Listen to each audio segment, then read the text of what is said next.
5, 4, 3, 2, 1.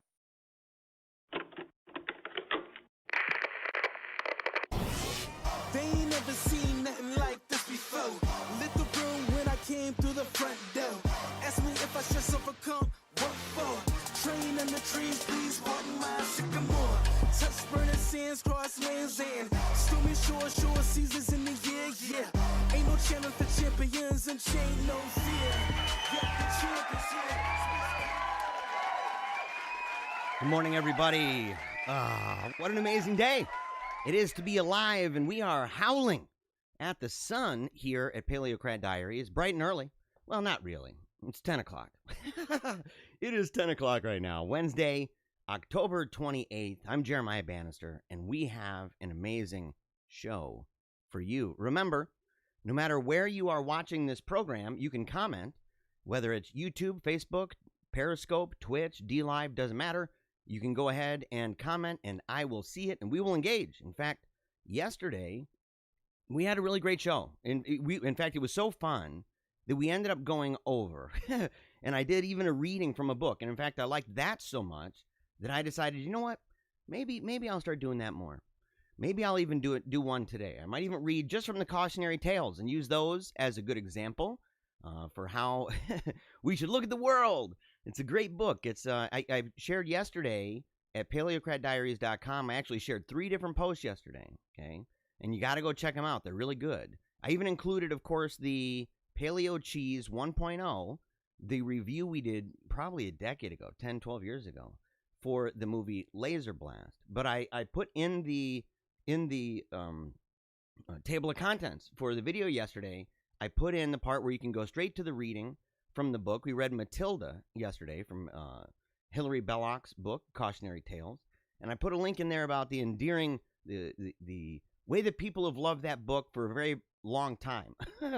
Even a little bit about Hilary Belloc, and of course a link in there for how you can buy that book for Christmas. It's a great book. It is. And the kids love it. I mean, I know it's pretty dark. It's one of those, but those are real, those are real lessons that kids got to learn, In fact, everybody's got to learn from these lessons. These are seriously important lessons, guys. Really important lessons. Lessons you'll take with you for the remainder of your lives. Kind of like the stories that we're going to share here.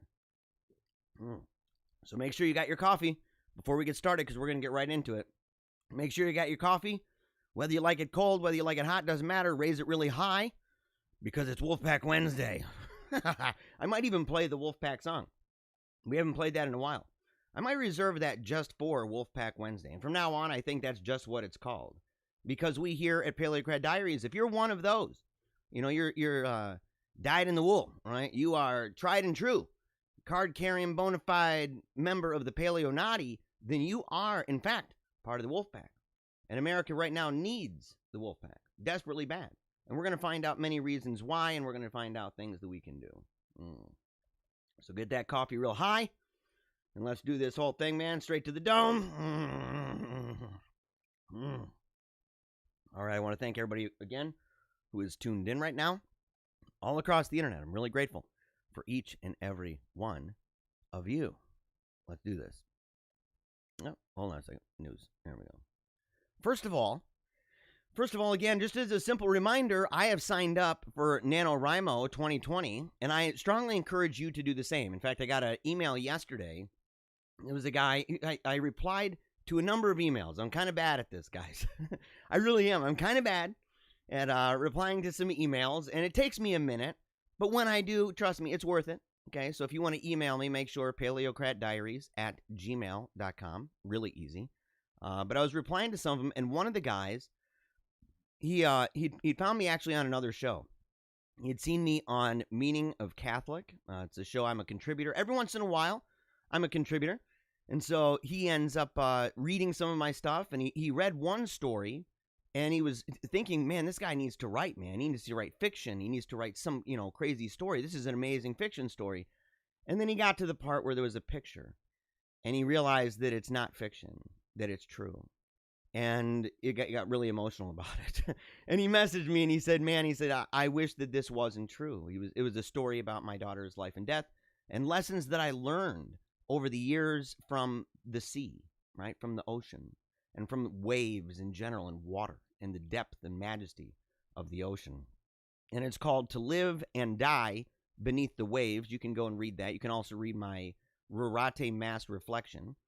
It's called The Blinding Light of Darkness is what that one's called. And they're both over at Meaning of Catholic. But he read it and he said, man, I started looking around seeing, man, is this guy, where are his books? This guy's an amazing writer. I want to read all of his books. And he goes, and I don't have any books. I've been publishing articles for a long time, op-eds and stuff like that.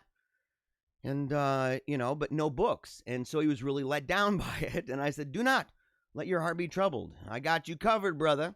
And I said, I've actually got a book that's being in review right now by a publisher. And I've also got NaNoWriMo. And so that's the National November Writing Month. And that's what I'm going to be part of. And so if you'd like to join that, I think it's like 1,167 words. Is it? 1,667, I think. Either way, right? It's over 1,000 words, right? Let's just say 1,500. It's something like that. And the idea is that if you do that throughout the whole month, you will have written enough words that it would be a novel, right? Because there's a difference between novels and novellas and all that stuff. Is there a difference between a novella and a novelette? I don't know. Novelette. I don't know. All right. To the comments real quick. Bethany writes, I think it's amazing when you play the song and take that coffee shot. Yeah, between the first and the second hour. Oh, yeah, hey, it's true. It's true. We got to do it. We got to take that coffee shot, right? And she even put a big muscular thing there. Yeah, you got me. You got me. Right. Oh, yeah. Domingo says, good morning, everyone. Yes, good morning. Good morning to you. Yeah, did I see that Facebook deleted Adam again? I did. I saw that. Adam is a great guy. He's a big time patriot, man. Big time patriot. Been in the news actually a bunch of times recently. News is hawking that guy, right? They're all over him, coming from everywhere. They want to follow him and see what he's up to, right? And so really great guy. We showed yesterday how he's helping out with the animal insurrection. He's taking it down bit by bit. He took down a deer. And we know the deer have caused a lot of trouble. We've seen that recently. So that's just one business one more business that's been saved from a deer just busting through the window and trying to get you. And so he's done a good job. I do expect, however, some of that venison. I expect it. Yeah. And Annette Conrad. That's my mom. My mom is watching. Oh, no. I better be on like my best behavior right now. I'm like, making sure everything's good, man. Making sure everything's good.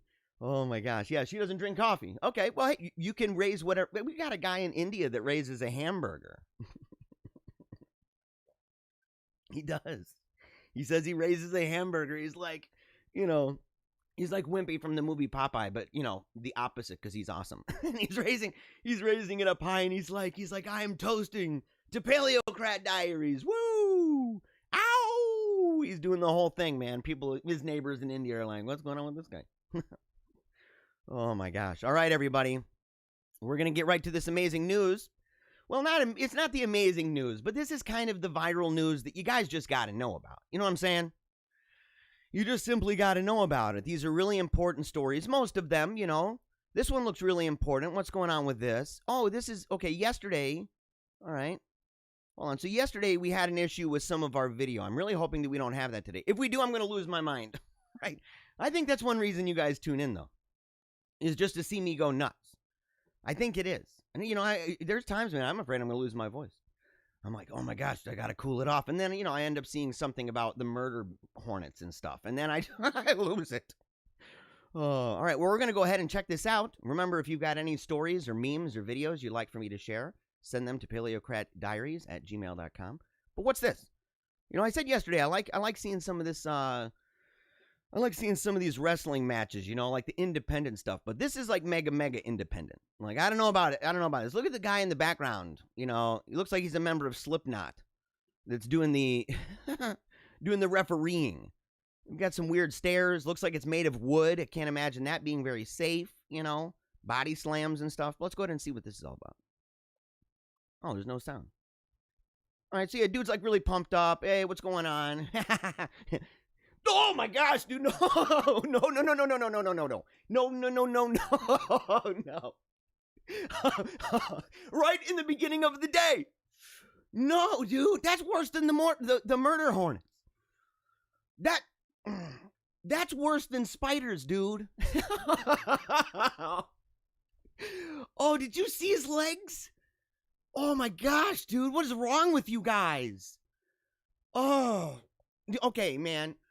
Add this to the list of things that just really freak me out, dude, is the idea of, like, jumping or walking down the stairs and you end up breaking your leg, and your leg goes the opposite direction of where it ought to go.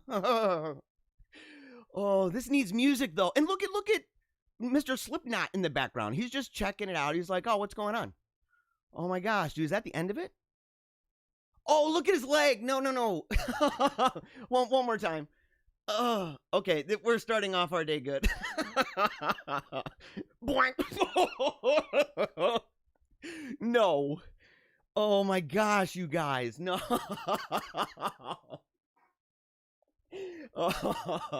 Oh. This is feeling like a Clockwork Orange moment, man. Like, you guys have got my eyes like this, and you're like, just watch this. Watch this guy's leg break. Oh my gosh, dude. And it wasn't even just one, it was both. His wrestling career is over. Yeah. Dan in the comment section. Dan, I know who you are. Dan, dude, it's good to see you, buddy. Yeah, thank you for that. Hey, man, you got to wake up. You got to get, mega energized, dude. We're living in wicked times. We are, dude. We are living in days of darkness. And you can't be that low energy stuff. You cannot be Jeb Bushing this. You cannot be Joe Bidening this, right? You can't do it. And I mean, maybe Joe Biden and company would be less sleepy if they started their days watching stuff like this. His staff does, at least. You know that his staff does. Good morning to you, CF. I hope you got my email yesterday. That's one of the people that I emailed, CF. Yeah, Brian asked, what did I just watch? Rex says, why did he do it, bro? Why? For the fame, dude. For the fame. I mean, this guy was on top of the world. You know what I'm saying? He was on top of the world. He's up at the top. He's feeling like The Rock. He's got his arms up. And he ends up like, the people who get defeated in the movie Nacho Libre. Like, he's just really hit, dude. This guy from now on, he'll probably continue his career. He'll be one of those wrestlers that's in a wheelchair. What is this? Oh, this is the ISS travel pattern. That's kind of fascinating. Have you guys ever seen that thing up in the sky? I have an app that's got, you can point your app up in the sky and it shows you where it's going. Okay, are you guys seeing this pattern here? I mean, for one, it kind of looks like a tire. It's like going around, like one of those balls, one of those rolls of yarn that's going around. But what's up with this, dude? Does it never go over the North and South Pole? Does it never? Oh, dude, it's a flat Earth thing, dude. Look at the thing on the left. Oh, it's not going around the North Pole and the South Pole. Yeah, okay, so I see what they're doing. I see it.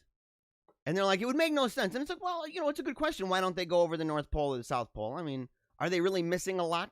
Well, you don't know if they don't go over it. You never know. You never know who's up there and what they're doing. By the way, what's up with the South Pole? You know what I'm saying? What is up with that thing? I mean, I remember watching a video over at Jay's Analysis, right? My buddy Jay Dyer. He's Eastern Orthodox. He's got some issues with Catholicism. I'll let other people debate him on that. I enjoy his stuff on book reviews and politics and everything else. And, I consider him a brother in arms. It's one of those guys where I'm like, hey, man, we'll argue this stuff out, but I'm really glad you're fighting the good fight, especially his conversations and debates he has with unbelievers of all different kinds. But he did a video. He had people send him videos saying, hey, we think you should talk about this topic or that. And I guess the number one topic was the South Pole. And so he ended up doing this video, and he thought they were kind of being ridiculous at first. And he's like, what's up with that? Like, why do you guys want me to look at the South Pole and stuff? And he came out of that, and he's like, bro, there's some weird junk. Weird junk going on at the South Pole. Oh, my gosh, man. Oh, dude, that is hilarious, man. Oh, my gosh. Okay, yeah, Ailey. Oh, yeah, Ailey. Good morning. Yeah, Ailey, she's doing a really good job. She made sure that the video is working. The video is working today. Oh, my gosh, man. Let's see. The dude is now going to have walking problems forever.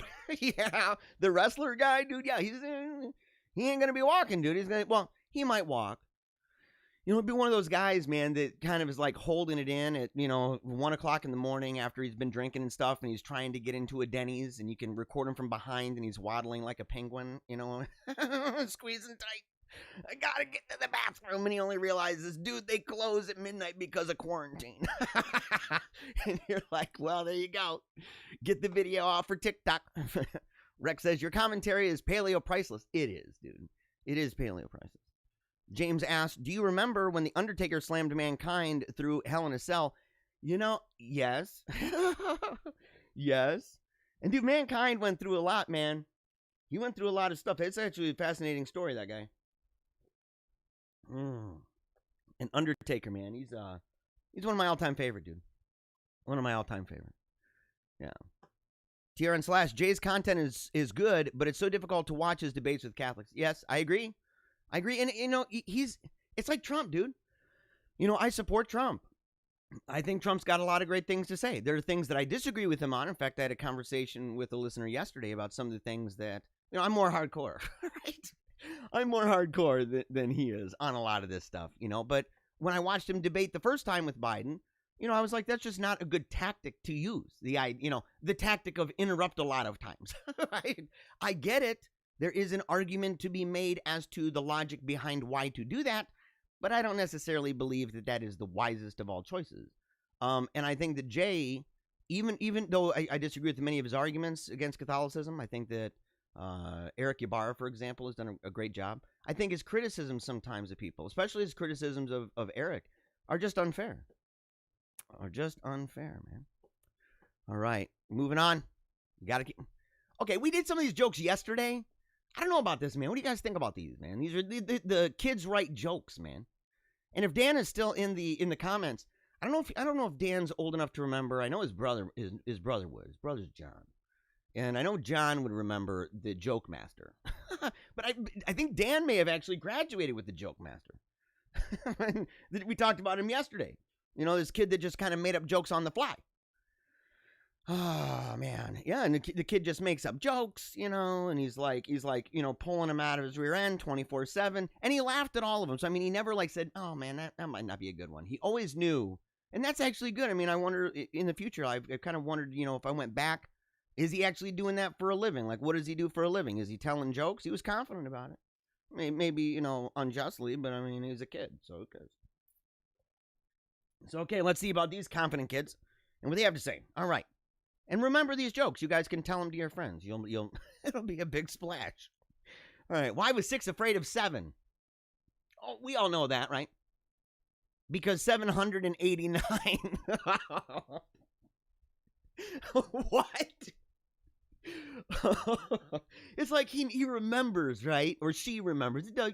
Whoever. He remembers. He remembers in his head something about, 88 or 7, 8, and 9. He remembers that. But he doesn't get it right. The answer is because 7, 8, 9. But instead because 700. Okay. That's a new one, man. That might catch on. That might actually replace the original joke. Okay. When someone's bored of waiting for the new Jurassic Park. Okay, what do you get when you cross a T-Rex and a chicken? Nothing but death. Okay. What? Oh, can you just imagine the T-Chicken, right? The T-Chicken, right, coming after you. We got to have a drawing of this. Do we have to have a contest?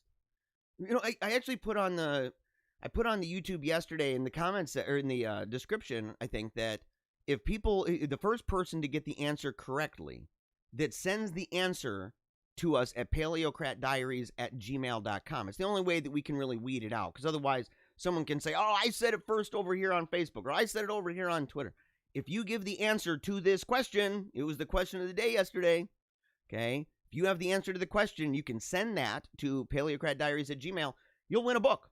I will send you a book from the very big and beautiful Paleocrat library here at the headquarters, here at the castle. And, I got a whole bunch of books, right?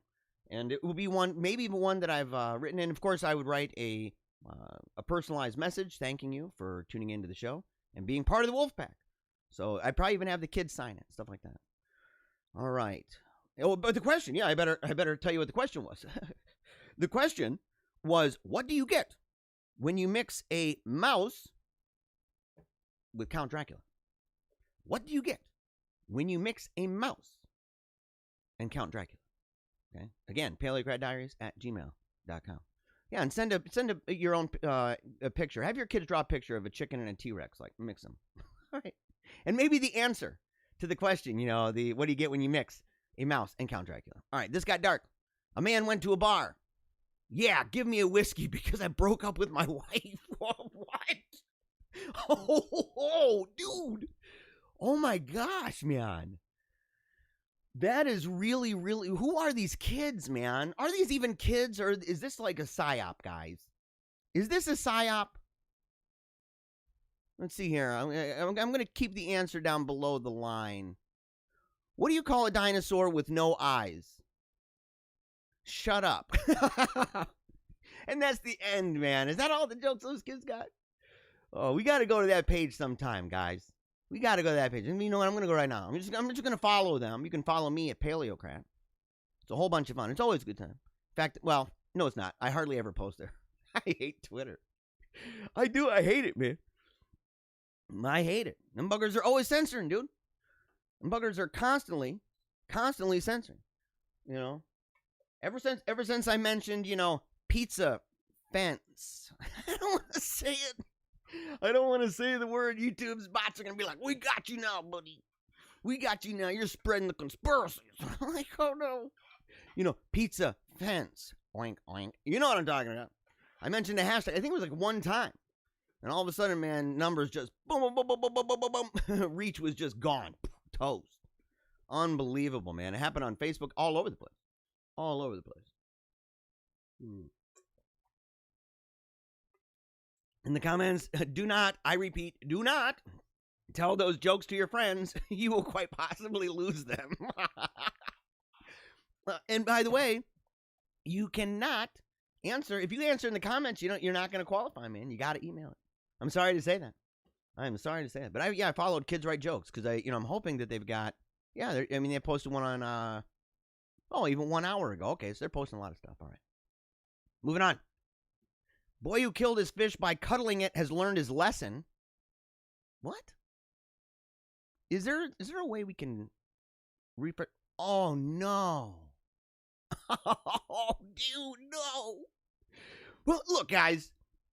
We have to decide here at this moment. And this is one of those stories that pulls at the heartstrings, and this might be why the New World Order does this, right? The New World Order does this. They want to pull at the heartstrings and make you, say, look, you don't want to kill animals, It's part of the whole movement that we should be like Goat Man and be eating the grass on the hills, or being like the people over at Vice that are like, we should just be eating bugs, guys, and insects. That's what we need to be eating. And it's just, they're messed up people. I mean, these are obvious demoniacs and stuff. But you have on that side of the animal uprising, you have a lot of these humans that are plotting with them, right? These New World Ordites. And they're plotting, and their propaganda is deep, dude. Their propaganda is deep. You see how many memes and stuff are being shared about cute, animals and everything? And they're like, oh, check out this cuddly hornet. It's a murder hornet. You can have it as a buddy. And it's got music, do, do, do, do, do, do. And it's got a little kid playing with his murder hornet.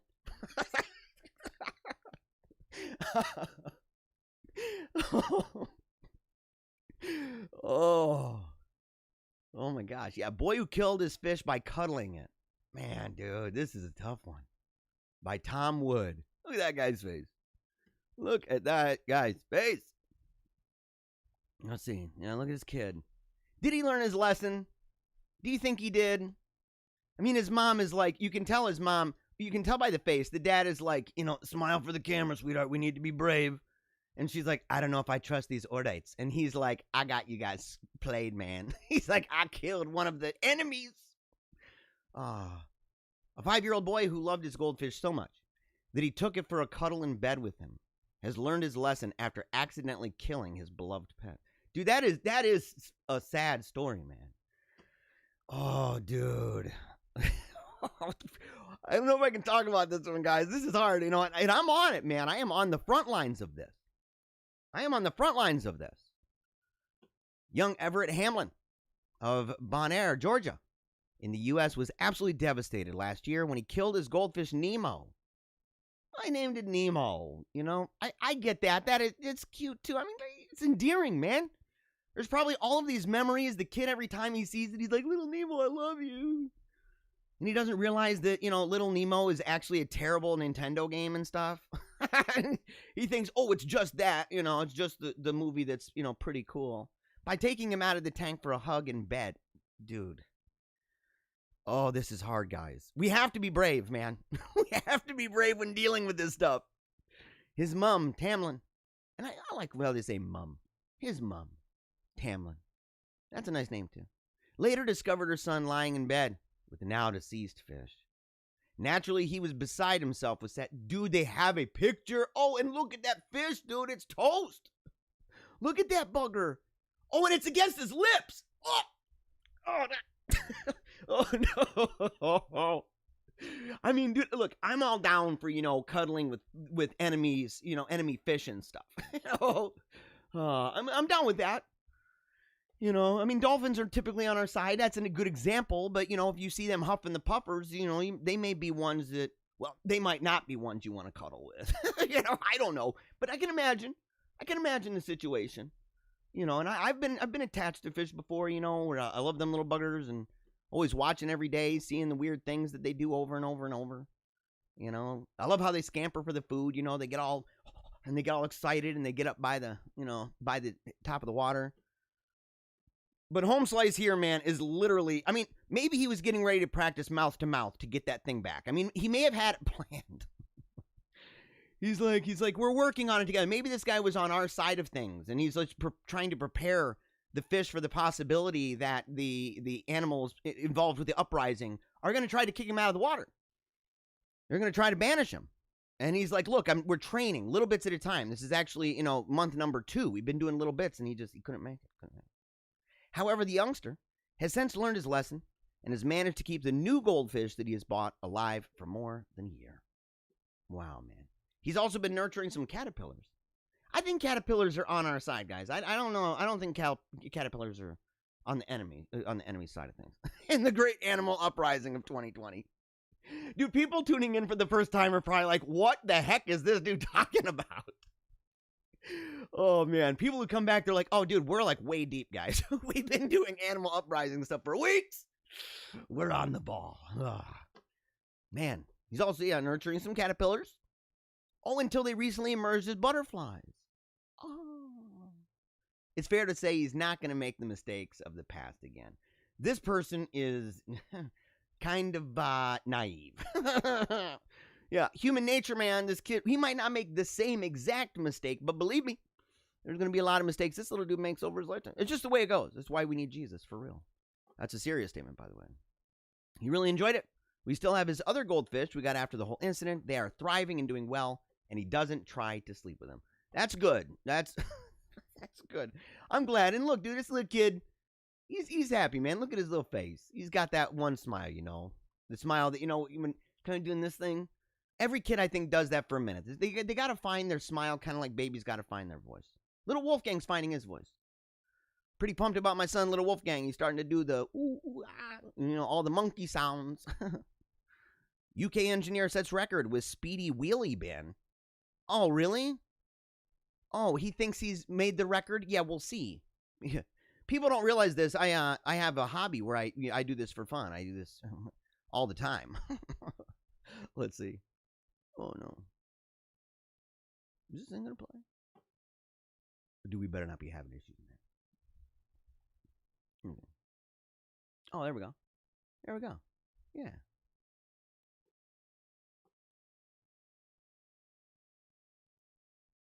So, yeah, I mean, like... It's a weekly chore that few enjoy, but this might change your mind. A wacky British engineer took his wheelie bin out in record time, what the heck, trashing the previous world speed mark. His model comes with parts of a... So it can't... Yeah, so it's not even showing the actual video. That's crazy. That seems like an error, though, with the actual website. At least we're, like, kind of in that, place. Let's see here. Yeah, this is a bummer, man. Yeah, the fastest, maybe there's a YouTube video. Engineer breaks wheelie bin world record. Let's see this here. We're gonna see this on YouTube because this website, man. What is this? 9 News. 9 News, man. You guys are not good, man. You're letting us down. You are letting us down. Let's see here. Come on now. Yeah, I'm trying to find something just on YouTube, man. Because if you go to these, there we go. Engineer sets the record. Let's see this. Is this gonna work? Let's hope so. Let's hope so. It seems. Oh, dude. How fast does this thing go? 40 miles per hour? Dang, son.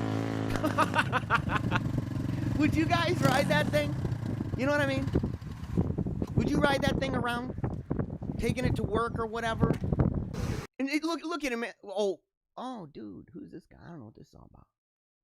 Maybe he made it, that'd be kind of awesome, man, if he's making it like in honor of a grandfather or something, somebody in a wheelchair. But look, he's like super pumped. He's like, yeah. And everybody's like, dude, did you really do that? I mean, that's kind of cool, but you're in a trash bin. You are in a trash bin. He's like, but dude, it's a world record. Man, how would you brag that up, man? You're like, look, I'm in the Guinness book. And you're like, for what? And you're like, I have the fastest trash can. You can ride. And people are like, fastest trash can? Are you serious? He's like, oh, yeah, you can ride in it. You want to go do it? No, hold on. I think I got to go blow dry my hair. I'll be back. Never. I'm out of here, buddy. I know I would, but I can't imagine this being a big hit with the ladies. I don't know. Ladies, let me know. What do you think about that? What do you think about that? Speaking of what people think about that, let's see here in the comment section. Let's see. Let's see. Can I reconvert you to set of acontism again? No. No, you cannot. I've been there, done that, dude. Been there, done that. Ain't going back. Yeah. Let's see here. Pizza fence. Yes, of course. Adam knows what I'm talking about. You know, dude. You know, man. Let's see. Twitter is so mad because they don't want regulations. They whine and cry for free speech, but refuse to let anyone post the truth. But they are totally okay with lies about whomever they don't like. Dude, it's so true. It is so, and it's glaringly obvious. I mean, it's like one of those things that's like, oh, them again? Yeah, I got you. Yeah, they don't know what defamation of character is. Yeah, that's right. Have I ever seen Dear Girl? Oh, dude, yes. Dude, did she commit suicide? She was Twitter moderator, very odd. Or was that YouTube? Who was the, I don't know, man. Oh, no, I know Dear Girl is, dude. Oh, no. Oh, Dear Girl, I got you, bro. Dude, no, okay, yeah. That's the person putting her little, doing this thing and petting, and they're like making all the noises all the time. Dude, no. No, man. Ain't going there. There are some places, dude, that this show, well, okay, that we rarely go. I mean, we'll go there. We'll go there. That would have to be a special next. I don't want to inflict, children's innocent, tender eyeballs with that kind of crap. We talk about weird stuff, dude, but Dear Girl, dude? No. Dear Girl? Yeah, gotcha. No. Oh, that's Nicole. Good to see you. Starkaniski, I don't know. Good to see you. Dan says, Joe Rogan had Alex Jones on the other day, and Joe had some great points on censorship. Dude, I'm really glad to know that you watch old Joe Rogan, and maybe even Alex Jones. Yeah, I like both those guys, man. I like both of them. I saw that. Wasn't it? I thought it was just yesterday. Let's see. Okay. Now I'm in pain and I'm crying, and we're only a few minutes in. Dude, yes. Oh, my gosh. James says the little boy should have killed the fish by frying it. Dude, that's the better way of doing it, man. It's the better way of doing it, I mean, I get people eating, the raw fish and stuff. I by the look of his lips so close like that, I really do think he was trying the mouth-to-mouth resuscitation. Or he was at least preparing for it. Or maybe he was teaching him Wim Hof. He's like, follow the breath. Breathe in, breathe out. Breathe in with peace. Breathe out with anxiety, you know, and everything else. Oh, man. Oh, that little boy is adorable. He is. We should let that family know we talked about him. I think they'd really like the segment. I had piranhas, no cuddling necessary. Dude, no. No. You know what? I've been assured, wink, I've been assured that I should do a movie reaction to the movie Piranhas because people saw my friends, Brian and Cherie. They were here over the weekend. I still have to show the video, man, of their kids dancing to the Wolfpac song. And because it's a really adorable video. Maybe I can find it. Maybe I can play it because it's just adorable. Or maybe I'll put together a special video tomorrow, you know, something a lot of fun. You know, but they saw the review that I did to the movie Jaws. And I think you got to watch the one on, I think it's the one on Facebook. I think YouTube was the first one that I posted it on. And I basically took every bit of commentary and just shoved it all into one thing. And so it's like an hour and a half long movie. And I think there was 15 minutes of where my kids and we were just kind of talking and stuff. And I put it all in there and people watching are like, dude, shut up. You can't talk through the whole movie, bruh. And I'm like, dude, we didn't. Not even close. But my kids were watching it. We were having a good time. But I think the one on Facebook, I'll share that today at PaleocratDiaries.com. I'll embed the video. The better one. It's got the longer pauses and everything in it. But they saw the video and they were cracking up, man. They're like, this is great. And they said, we really need to have you watch. And they asked if I'd seen all these other movies and stuff. A lot of animal ones, dude. And so I think, it would fit the branding of the show. You know what I'm saying? Okay. Let's see. It's actually a guy. I know. That's why I said, dear girl. Yeah. Yeah, she was a Twitter or Twitch moderator. Yeah, it was talking about dear girl. It was part of a group that was like overseeing issues to do with tolerance and inclusion or something like that. Really messed up. Yeah. Bethany says, oh boy, Adam just got on Twitter. Guess he's going to get kicked off there too. Don't let him know. Does he go by his actual name though? I mean, that might be, it might be a problem. Dan says, garbage can lid closed. Have it go down the street and come up to people. Yeah, dude. You'd have to have like one of those little screens, kind of like they have with, different animals, like Sesame Street on ice and stuff and all of that.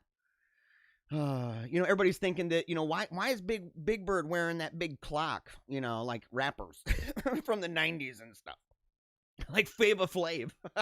Like, what's that big clock about, And it's like, it's got the black background and the glowing letters and stuff. And it's like, you actually know there's a guy inside. That's the mesh that he sees through, while he's skating and stuff. Yeah. Ailey says 15-minute commentary does not equal the entire Jaws movie. Totally true, guys. Totally true.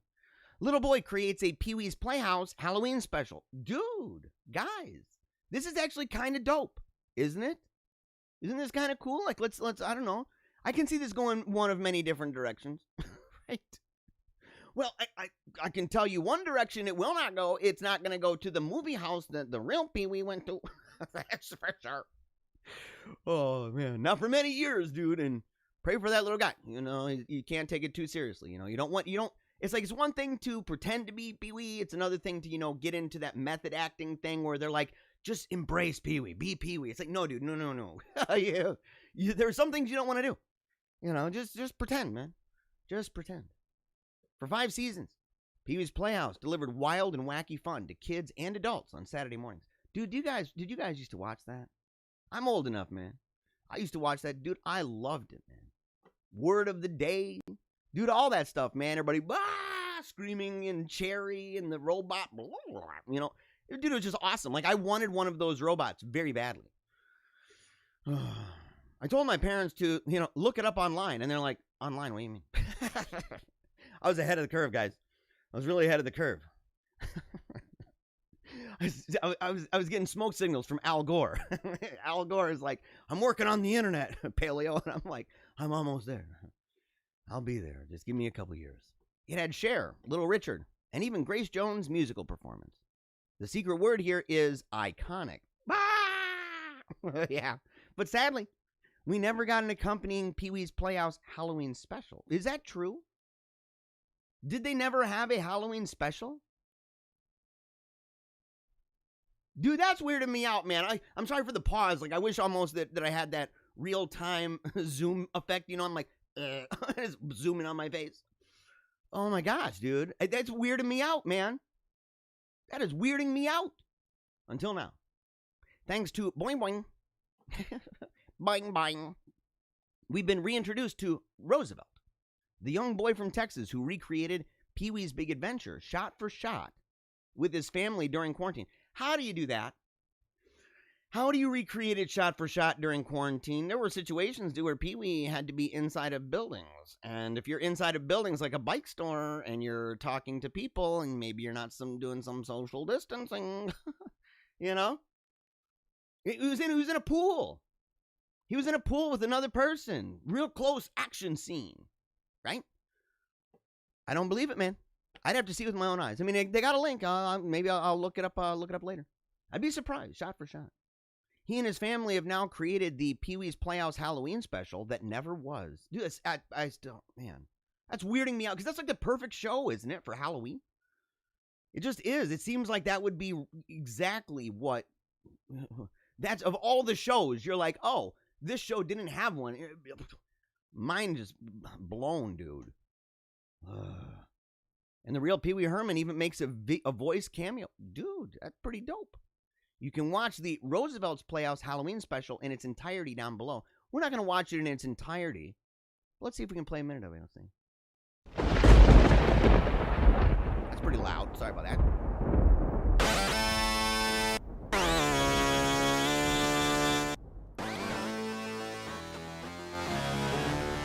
Okay.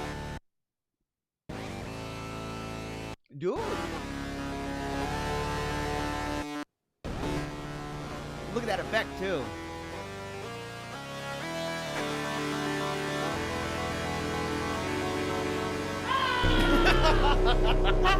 Inside and play with me. Trick or treat, it's Halloween. See the decorations go now, everybody scream. Not tell the secret word once you've heard. Go berserk. Actually, I'm frightfully shy. I know you are, but what am I? Come inside and play with me. Trick or treat, it's Halloween. La la la la la la la la la la la. Dude, this is like, again, dude, I'm like inflicting you guys with Clockwork Orange level stuff. Do you see that? Do you see all the esoteric symbols? Oh my gosh, you guys. Oh my gosh, dude. Oh my gosh, this kid's pretty cool. And you see, he's like, do you remember? He's got that little lisp. That's just really cute, though. You know, it's cute until you get older. You know, it's one of those things that most kids grow out of, but there are some people who don't. You know, I don't want to bust any chops, though, man. I've actually had some people that I've interviewed over the years, man, actually, that are some of the best interviews. And they had impediments with their speaking, and difficulties, things like that, with lisps. And I've always felt that lisp is a really, really unfair thing in a way. Now, you know, nature, it's not unfair in that sense. I mean, you know, it's kind of a roll of a dice with a lot of the stuff. But the fact that we even made the word lisp, I mean, it's got the exact sounds that are really difficult. Like, I've got a wisp, you know, it's not cool, dude. Like, what is going on with you? And it's like, oh, my friend said he has a wisp. And you're like, dude, that's rude. But the thing is, you know, some of the best interviews I've even had were interviews with people who had issues with that. So I'm not dogging that at all. But you know, this video, dude, there's a lot of effort put into that, man. A lot of effort put into that. Yeah. Yeah, in the comments, oh, I love that little guy. He should do his own Pee-wee show. Cute overload. It is. It's cuteness overload. That's probably the name of the channel, right? Probably the name of the channel. But yeah, a little strange. I'd agree. You know, a little bit strange. It's you're reenacting Pee-wee's Playhouse. You know what I'm saying? And it's a Halloween special, so it's got to be a little bit creepy. It's got to be a little bit creepy. All right. Oh, speaking of a little bit creepy, Oh, okay. This is one of those transitional phases, right? Because we're coming up on the second hour. I mean, I can't even believe it. It's already 10:50, Wednesday, October 28th. We are almost to the second phase of the show. And when we reach that second phase, okay, by popular demand, we are doing the Wolfpac song. That's Little Wolfie's song. We're going to go ahead and play that bugger. It's going to be a lot of fun. And then we're getting on to some serious business, because there's a lot of serious business going on. But I don't, this is on the one hand kind of serious. On the other hand, it's ridiculous. And so I can't really put it in the serious category. But I can probably put it in the transition category. How stupid. Okay, guys. Yeah, I'm a dad. But the thing is, feminist guide to being a foodie without being culturally appropriative. This is by Rachel Cool. Is that how you pronounce her name, Rachel Cool? I bet she's annoying. I mean, for one, she writes over at Everyday Feminism, and that is like one of the worst websites that's, on the planet. But I bet she's just annoying. She's one of those people that's like, you may not realize this, but part of the seasoning that you're using is actually from another culture, and you're not understanding their oppression. You're like, what? Oh, man. Again, I don't encourage you at all to go over to Everyday Feminism. It's just terrible. I mean, you can poke shots at it. You can see, wow, people are really that crazy. I think isn't that the website, man, where that one dude talking about, preferences for the equipment, the equipment down low or up high, and saying if you have a preference for one of those, are you transphobic? And it's like, well, you may be a little not transphobic, just kind of like, not gay or not into that kind of thing. Or not into your Mr. Potato Head version of gender. That's just what that is. Mr. Potato Head. You can take that Mr. Potato Head doll and go to Everyday Feminism and play over there. I'm not going to try to take you down, but I'd rather you not come near me. Please. Mainstream media has made a spectacle out of foods from seemingly exotic places. That's true of anything, by the way. Mainstream media makes a spectacle out of everything. In fact, by definition, basically everything on mainstream media is spectacle. It's what you're seeing. This person's already, from the get-go, is talking stupid. Already, a very uninformed person. I've observed a lot of white chefs. Okay, well, at least she's capitalizing white. I appreciate that, actually. Create an Asian-inspired dishes. Okay. Have you guys done that, by the way? Have you created any Asian-inspired dishes? And what do you mean by that? Just, in the comments, say, what do you mean by Asian-inspired dishes? When going out to eat, I notice many Asian fusion-themed restaurants where chefs combine all the countries and flavors in the vast and diverse continent of Asia and throw them together on both plate and menu. Here's the thing. Maybe she doesn't get this, but that's true of basically 99% of Asian restaurants in this country. Owned, operated by Asian people. Asian cooks. Asian chefs. That's true. Dude, I wonder if this person has ever seen the video talking about how General Tao's chicken is essentially American as apple pie. You can seriously say that's as American as General Tao's chicken. It's true. Because the stuff that we eat like that, you could say fortune cookies. How many Asian food places don't have fortune cookies? Have you ever been to one? And if so, how does that rank up with how many you've been to that when you're done and they bring you your bill, they hand you a fortune cookie? That is not Asian, by the way. That is not Chinese at all. It isn't Asian at all. They think it's weird. They're like, what's this? A hard crackers? Oh, it's got a thing inside. That's weird. I've also observed let's see here. They throw them together on plate and menu. Yeah, whoop-de-doo. Who cares? What is Asian-inspired or Asian fusion? It means that it's inspired by that, but it's a food hack. That's what people do with food, by the way. That's what every new ingredient is. Because before that ingredient was even known, before that ingredient that's added to any plate was known, it wasn't part of that, which meant that that was a fusion of wherever that ingredient came from. Every single food, unless you're just cooking a chicken and throwing that bugger on, you know, cooking a steak or whatever and saying, I don't even need butter. Somebody's like, hey, add some butter to that. And you're like, that might be a little culturally inappropriate. And that's inappropriate. Give me a break, man. I have a sinking suspicion it's not like when my mom made me sushi with cucumbers. Why not? Why not? Lunch meat and eggs growing up. Okay, so your mom gets away with that. Why? Or toast with mayonnaise and pork sung. Okay, I'd like to try that, by the way. It would sound kind of interesting. People used to make fun of the food I eat. That's what it is, guys. This person is one of those that's like, people used to make fun of the food that I was eating, and people made fun of the food that I used to eat. And now a lot of people eat that food, and I'm like, wow, so you guys have come around to the bright side, right? You've come around to the light. I'm glad you've seen it. It'd be cool to get credit. Maybe this lady just doesn't get enough credit. And people say, hey, look, you've really shown us the light. This food is really delicious. Now get the heck out of here, weirdo! Always preaching, wagging her finger, looking at people's plates. I need to know what your ingredients is. Imagine how many places she's walked out of. Spam and fried rice is selling at a hip new restaurant for $16. So what? Again, dude, why aren't you actually glad about this? It's frustrating when my culture gets consumed and appropriated. It doesn't.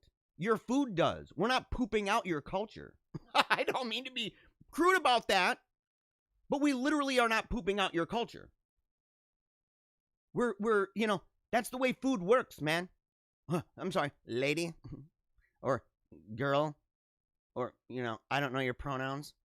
When it comes to food, what's appropriation and what's not can be tricky to think about. Yeah, because it's, you know, it's that old, you know, Mr. Potato Head crap. And if you don't, it's like, look, if you don't really know where I want these pieces to be and where I think that all of the pieces need to be on the Mr. Potato Head doll, then you're really making me angry. I'll let you know. I might even write a blog about you.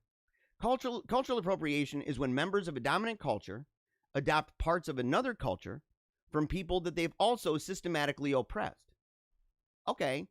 You know, that's, again, you have to throw this in with systematically. Systematically, do you see the amorphous thing that I see with my eyes? No. No. The dominant culture can try the food and love the food without ever having to experience oppression. It's like, is this one of those sick things that's like, you know, it's almost like a sadistic type thing that says, I want you to experience the oppression before you try the spam and rice. What? A flogging? Is that on the menu? What are you talking about? And shouldn't you actually be glad about that? Shouldn't you be like, look, I'm really glad that people are eating Chinese food, by the way, or Korean food. And if you want to try to play that game and say you can't eat this food because you're not systematically oppressed like the Chinese, dude, give me a break. Are you out of your mind, weirdo? What world are you living in? With food, it isn't just eating food from someone else's culture.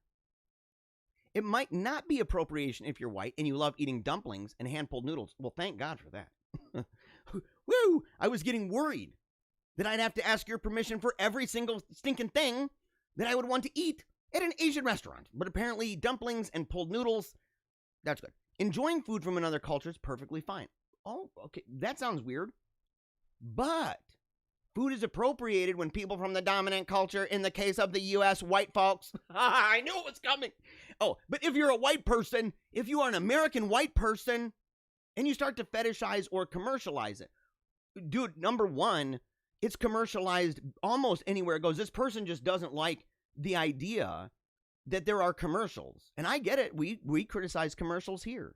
We talk about it. And we teach people here how to understand what a commercial is and what a commercial does. Fetishize it? So, I mean, she's like against what? 25 people? What is this? Who's she directing this to? So she keeps saying dominant culture, and then she says white people, and then she says people who are commercializing it. Well, that's like a small number of people, by the way. And most of the commercials are probably not even paid for by white people. I mean, I'm just saying, you know what I mean? Like any ads, any adverts for any Asian food store. I'm sticking just with Asian, for example. You know, it's even more true if you go to an Ethiopian cuisine. You're probably not having John Smith be the guy that's turning it into a commercial product. The person who started the business is making it a commercial product. She comes against seeking authentic or exotic ethnic food. What is up with this? Often we talk about ethnic food. We're not referring to French, German, or Italian cuisine. You might not be. This lady needs to realize I statements are pretty good. You should consider using them more. And just assuming we're not referring to that. Maybe you're not because you're one of those, cultural imperialists. You would like everybody to, play the video game of the brain that you've got going on. Pretty messed up junk, by the way. Usually we're talking about Thai, Vietnamese, Indian, Ethiopian, and Mexican food. Now, here's the thing. She might be able to say that because we have an interest in learning more. And in fact, I have a video about this, about diversity. And you can find that video. It's a podcast. So I think it's just audio. There's no video that goes with it. It's a podcast. I have that available at youtube.com/Paleocrat. I'll link it today. I'll link it in the, I'll embed it so you can just watch it. At PaleocratDiaries.com with today's post about the show. But, the thing is, we have an interest in the unfamiliar. That's just human, by the way. It's a balance. There's a balance of this. And there are extremes. There are people who are terrified of the unfamiliar, and there are people who want nothing but the unfamiliar.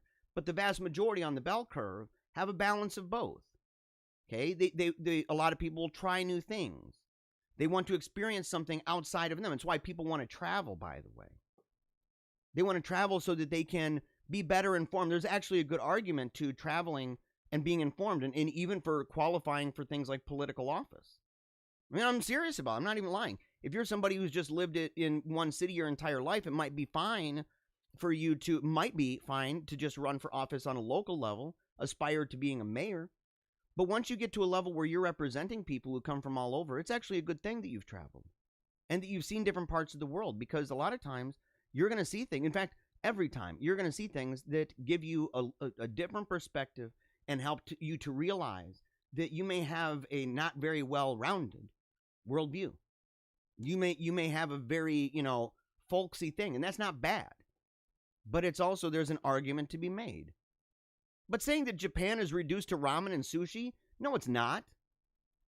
Mexico is reduced to tacos and burritos? No, it's not. There's cartels, too. No, I'm kidding.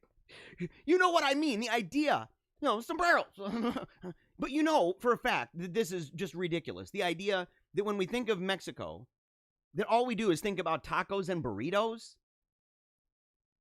This is offensive, by the way.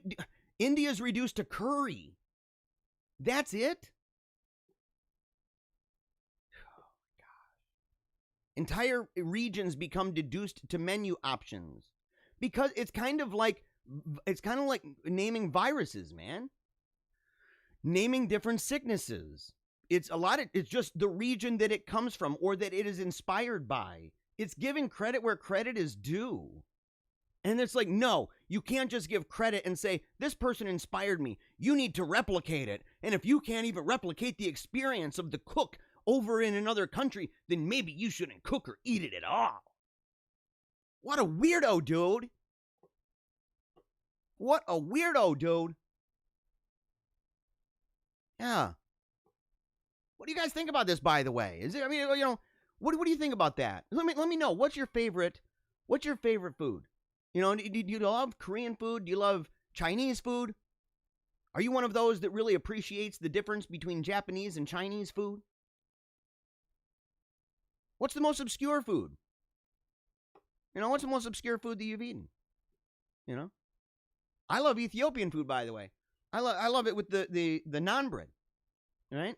I love it where it comes out on a big huge round of naan bread, and plate of naan bread, and they even have the water. You put your hands in and stuff. I don't feel like I'm in Ethiopia.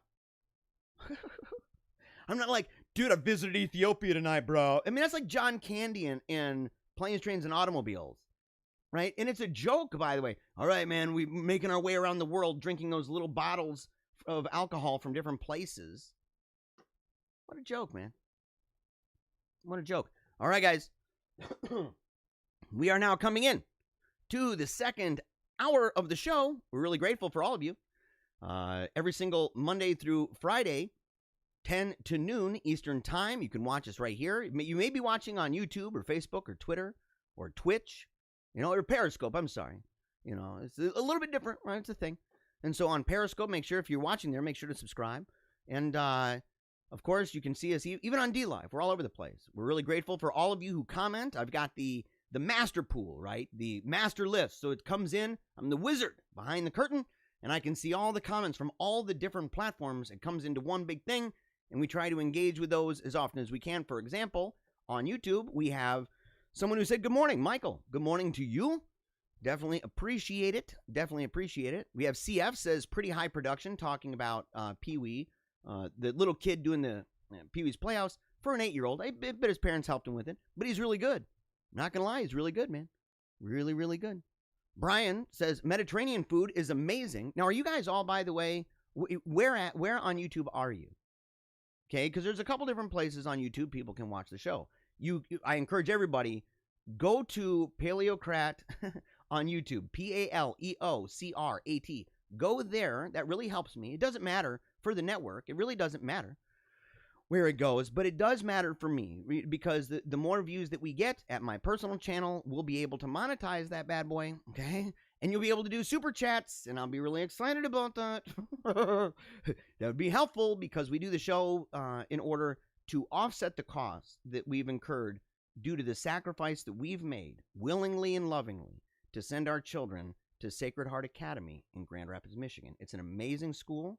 It's a classical education school, robustly Catholic, mass every single morning.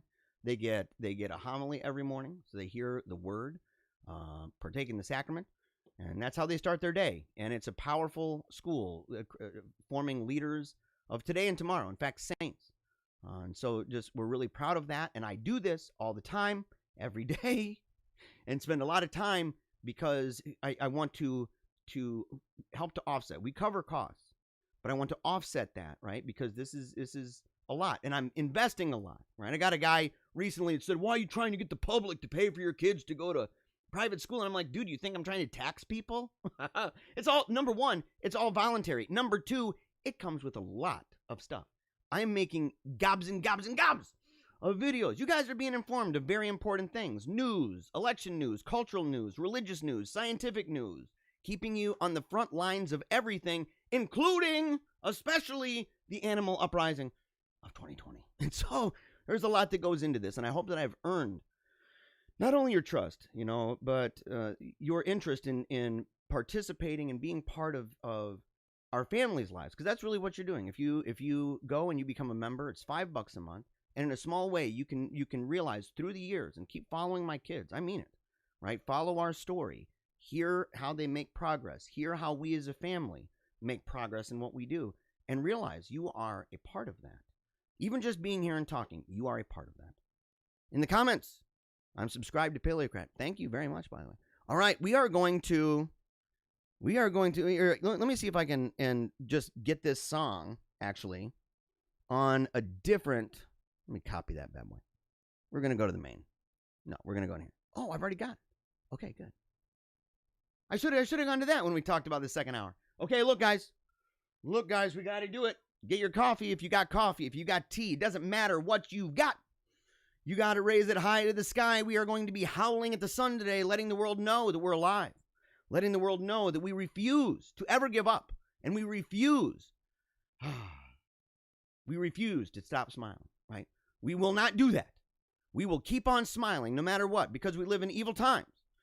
We live in difficult, evil times, and we are called upon to be joyful warriors, right? To fight with everything we got, tooth and nail, and to remember at all times our death, and that this life is mortal, and that it's not the end of the story. So here we go. We are going to go right now on the main banner. And there's that song, kiddos. Woo! And if you've got a video of yourself dancing to this, send it to PaleocratDiaries@gmail.com. Supercharged, kiddos. Here we go. Come on now.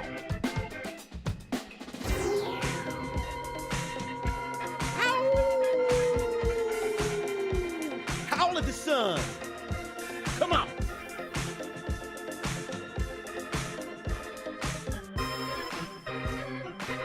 One more time. Straight to the dome.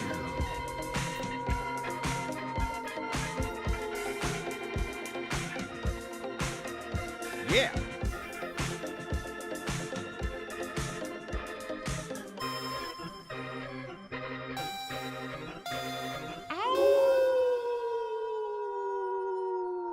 I can hear you guys from all over the world.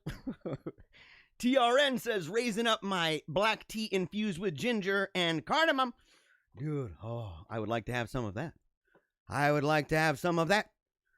Cherie says, my kids are now excited. They love the song. You know, most kids do. It might be one of the more popular songs on iTunes. we got to put it on there. We got to put it on there, you guys. And the howling has commenced. It's true.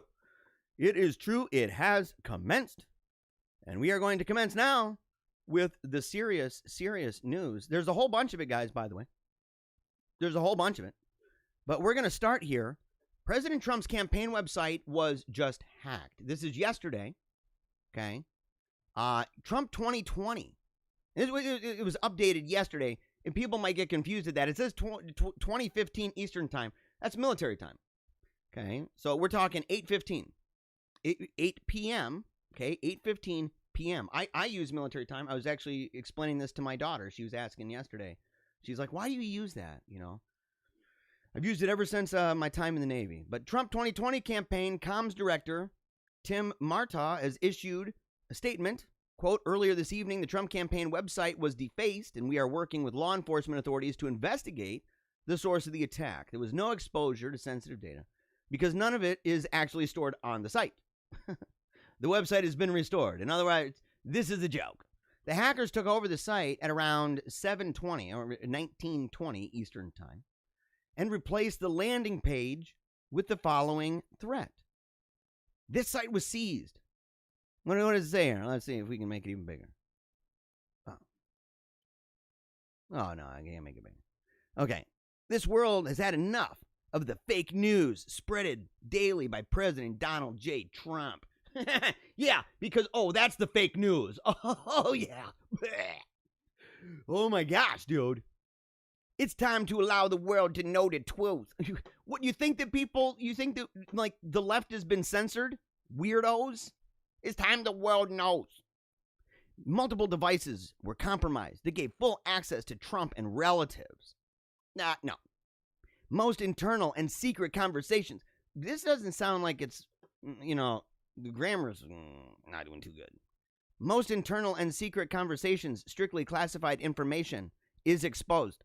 Oh, dude, okay. There's a whole bunch of this crap. Yeah. According to Zero Hedge, Tyler Durden over at Zero Hedge, while we will be accused of racism, that's a great way to start a sentence. Should I read the rest? We are sure. We strongly suspect this attackers were foreign, given the typos and grammar. Quote, the world has had enough of the fake news spreaded. Okay, it's one of those things where my eyes, like we have this thing where there's a bunch of cool tests that you can do. It's got like a pyramid and as words, and you have to read down, and there's a couple places where the words are doubled. Like it's at the end of one line and the beginning of the next line. And because you're trying to just simply find the next word that's different, most people will not even see that. Fake news spread by President Donald J. Trump. It said fake news spreaded. Okay. Fake news spreaded by Donald Trump. Yeah. So yeah, he was hacked. So the website was hacked. That's the way it goes. It's part of life, guys. It's part of life. Disturbing. This is by Christina Layla over at the Gateway Pundit. Disturbing. Joe Biden looks fragile as he breaks into a jog on his way to the podium in Georgia. Dude, he does. He looks very fragile, dude. Oh, look at this rally. This is a real hit, guys. This is a real hit. Look at it. Man. Dude, he's really making strides, guys. This is really impressive. This would be impressive if he was running for, like, you know, if he was running for, like, you know, local beauty queen or something. Like, you know, for the seniors category. You know, there are more people, dude. There are more people at the at karaoke night at the elder care home. You know what I mean? It's just not. This isn't doing good, dude. This is not doing good. There are more people probably at that moment in one county handling serpents, right? You know what I mean? In Tennessee, it's like, oh, look at all the people that showed up to the Biden rally. It's like, we had more people at the snake handling revival last night. Bunch of weirdos, dude. Is there a video of it? Joe Biden broke out into a jog on his way to the podium. He looked very fragile. This is disturbing. Okay, we're going to see if this works here. Let's see. Whoa! Yeah. By the way, did you hear that one person clapping?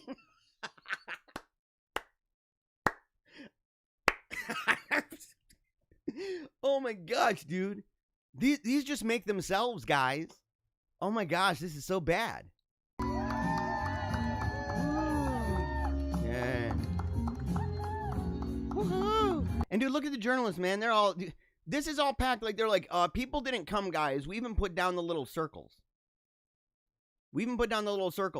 Dude, this is just so messed up. Do you see the cult brain going on here? Do you see the esoteric symbolism, by the way? Let's see. Oh, he's going to break out in the jog. He's doing that Parkinson's walk. Oh, he tried jogging. He did it for like 2 seconds. He does it again. Can he do it longer? Oh, no. That lasted a very short time. Oh, and look how far away he is. He's very social distanced. Look at his, and look at how much money they are spending on these events. Look at this. Look at all the equipment. Look at all the press. Why is the press even there anymore? Just send one guy with, you know, an iPad and say, just record it. Dude, nobody cares. Nobody's watching it, man. Nobody is watching that. That is very disturbing. Christina Layla. By Jim Hoft. That's a blatant lie. I almost stood up and screamed, liar. Bobulinski described his reaction to Joe Biden lying about his family business dealings. Did you guys see that interview, by the way? I haven't seen the entire thing. I do a lot of reading. I like watching video and stuff, but if it's like, oh, this is a 20-minute interview or an hour-long interview, I'm kind of like, and I don't want to watch stuff that I should be paying attention to and just let it play in the background while I'm doing other things. It drives me nuts. For one, it drives me nuts while I'm working because I may miss things. And be like, what did he just say? And I realize I got to go back 15 minutes, and it turns into something really long. And I really hate it when I'm hanging out with family. In fact, it's a policy. I just don't do it. Just turn it off. Instead of having it play while you're out there with your family and spending time, and the kids are all around, and you've got some interview playing. Just dumb, dude. Tony Bobulinski came forward last week after he was implicated in emails released from Hunter Biden's laptop from hell. Bobulinski touched on several key points in his damning memo and impromptu press conference Thursday night before the final presidential debate. He confirmed the big guy, a.k.a. the chairman, referred to in Hunter's emails is indeed Joe Biden. Not surprising, of course. He's the vice president. He met with Joe Biden at the Beverly Hilton in Los Angeles in May of 2017 to discuss Hunter's business deals in China. But Biden, he never talked about anything to do with Hunter's business deals. I never talked to my son about anything to do with his business. Then you're just a dad that sucks, by the way. You're a dad that sucks, dude. Never? He makes it sound like he went too far. He went too far. He's a bad liar, by the way.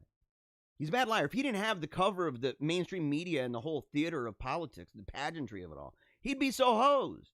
He is hosed now Because he went too far and said, I never talked to my son about any of his business stuff. And you're like, highly unlikely. Highly unlikely. The idea that your son wouldn't even ever bring it up and just say, hey, I'm doing a great business deal over here. And you're going to go, I did not hear that. What's wrong with you, dude? He said he received an email concerning allocation of equity, which says 10% held by H for the big guy. In that email here, there's no question that H stands for Hunter and big guy for his father, Joe Biden, and Jim for Jim Biden. Obviously, by the way, it was confirmed that he was warned by his business partner never to mention Joe Biden was involved in Hunter's shady business dealings. So see, this is all super duper shady, man. I don't want anybody to know this. Of course he doesn't, man. That's why he's going way over the line. He's even saying stuff like, this is all, fake. Everything, the laptop's not real. Magic wand for you guys. Don't look, guys. Don't look. And if you see it, just imagine really, really hard that that's not real. Dude, it is real. Thank you. Yes, Dan, have a great day, Jeremiah. Love the show. Dude, love you, buddy. Love you. And I hope you have the greatest day, man. I do. Ailey says, Biden's walk kind of looks like Jack Skellington, the Pumpkin King. Oh, my gosh.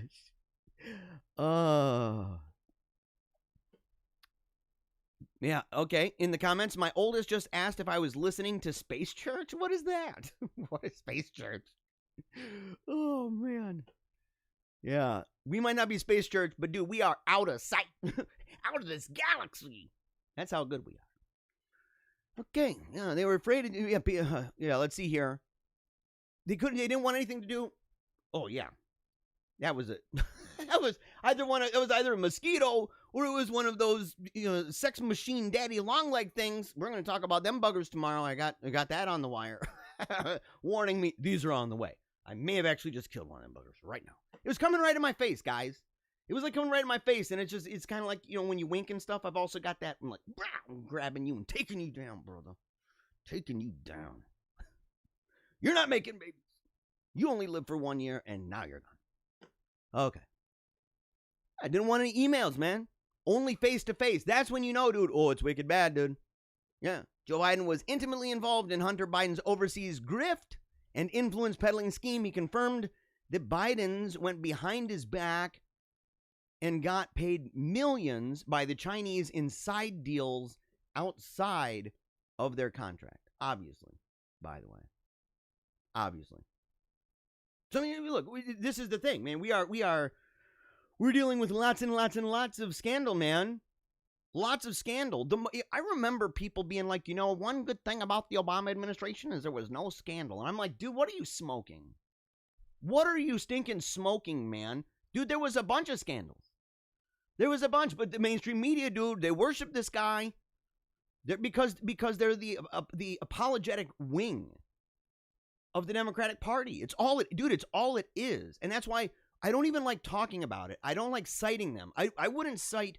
What's the reason, right? What's the reason to cite any of these mainstream sources? What is the reason to do that? And why not just go to the DNC's website and say, okay, let me read your talking points for the day? Because they don't diverge, man. They don't diverge. They do the bidding.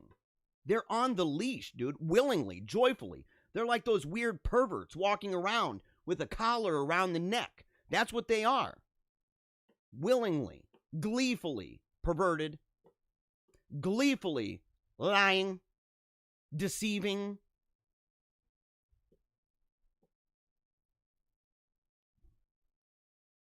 Yeah. Joe Biden to Georgia voters. I am Kamala's running mate. Y'all think I'm kidding, don't you? I don't know anybody who does anymore. Big Kamala. Yeah. Look, that is what we're up against, guys. If you think, and this is part of the big lie, is that you think that you're actually going against Joe Biden. Probably not.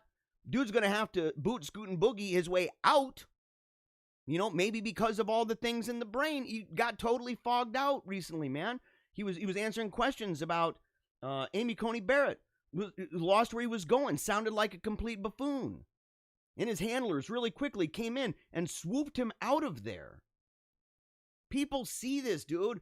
There's hardly anybody on the planet anymore who thinks that Joe Biden is the man for the hour. They're looking past him.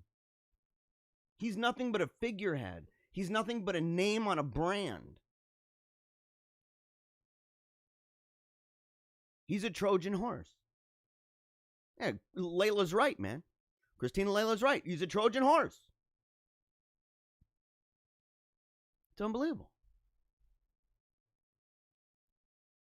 Let's see. Okay, this is okay.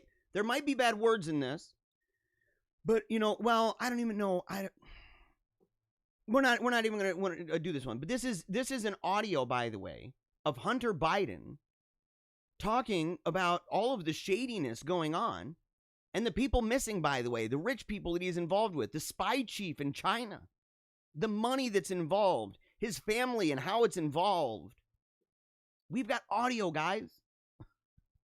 We've got audio, which is why you've got people like at the Washington Post. This is the most whacked out thing in the world. But you know what? It was the biggest, I would call it a slip, but the thing is, it went through an editorial overview at the Washington Post, and they put it out there because this is what they do. It went out and it said that people need to treat the laptop as though it is basically Russian fake news and foreign interference, even though it probably isn't.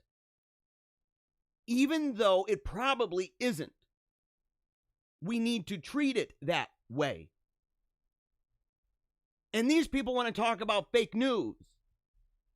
These people want to talk about, oh, well, I only stick with the facts. No, you don't, you stinking liars. No, you don't. And you're brazen about it now. What a sick thing. Who would even think this way? I'm serious. Who would even think this way, guys? Does it even make sense? You sit there and you say, okay, so the idea, is, well, you know what? It probably isn't foreign interference from Russia into our election, but I'm going to say it is. And worse than that, I'm going to tell people that that's what they should think. That's where we are, man. That is where we are, you guys. In fact, we've been there for longer than we even know. I'm so, in a way, like, I can be outraged, but the truth is, I'm really grateful. I'm grateful that this kind of thing has come out. I'm grateful because the facade, it's a mirage. And now we can see it plain as day. It's a mirage. Cut the cord. Cut the cord. Gut it out of your life. Find alternative sources. Don't even watch it anymore. Turn your eyes away from it. And if you do watch it, make sure that it's from a distance and it's limited occasion, because it's actually bad for you. I don't know why people don't even consider it a drug. It's a drug. It's a mind-altering drug. It's a bad one, by the way. And given the medium, it's actually addictive. Oh, look at this person. I can just imagine. I don't have to see anything else, and I can just imagine there's a lot of kind of diabolical stuff happening in this article. 7 open leftist threats that political terror is coming to America, whether Trump wins or not. Who wrote this one? Stella Morabito. Morabito? I don't know how you'd pronounce that. No offense to Stella. Okay, I like that name too, Stella, by the way. Let's see. Let's go down. Okay, so these are 7 threats. They're talking about, groups that have stated that they are going to be violent, right? Or that they're calling for violence, or that they're justifying violence, and especially regarding people who support Donald J. Trump. Because I have friends who say, Antifa doesn't do anything bad. And I'm like, BLM is mostly peaceful. Ridiculous. A think tank guy should meet a firing squad. Agitator Nils Gilman called for the execution of journalist and former Trump advisor Michael Anton. Gilman said Michael is the Robert Braslik of our times and deserves the same fate. I don't know how to pronounce that last name. I'm sorry. Brasilic was a Nazi collaborator in France whose fate was execution by firing squad. Dude, see, again, okay, here's the thing, man. He's also a person from the Claremont Institute. He's a senior fellow. And of course, Gilman is the head of the George Soros-funded Berggruen Institute and co-founder of the, oh, look at this, Transition Integrity Project. That's some dystopian, weird branding of something.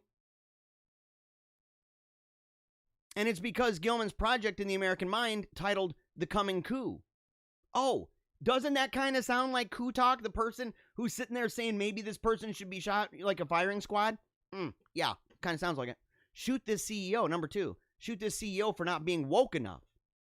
Former Twitter CEO, Dick Costolo, objected to the company's Coinbase's decision to ease up on forcing employees to engage in social justice agendas, such as critical race theory. So, okay, so this person's mad and saying, no, you need to open the eyes of all of them and force it in.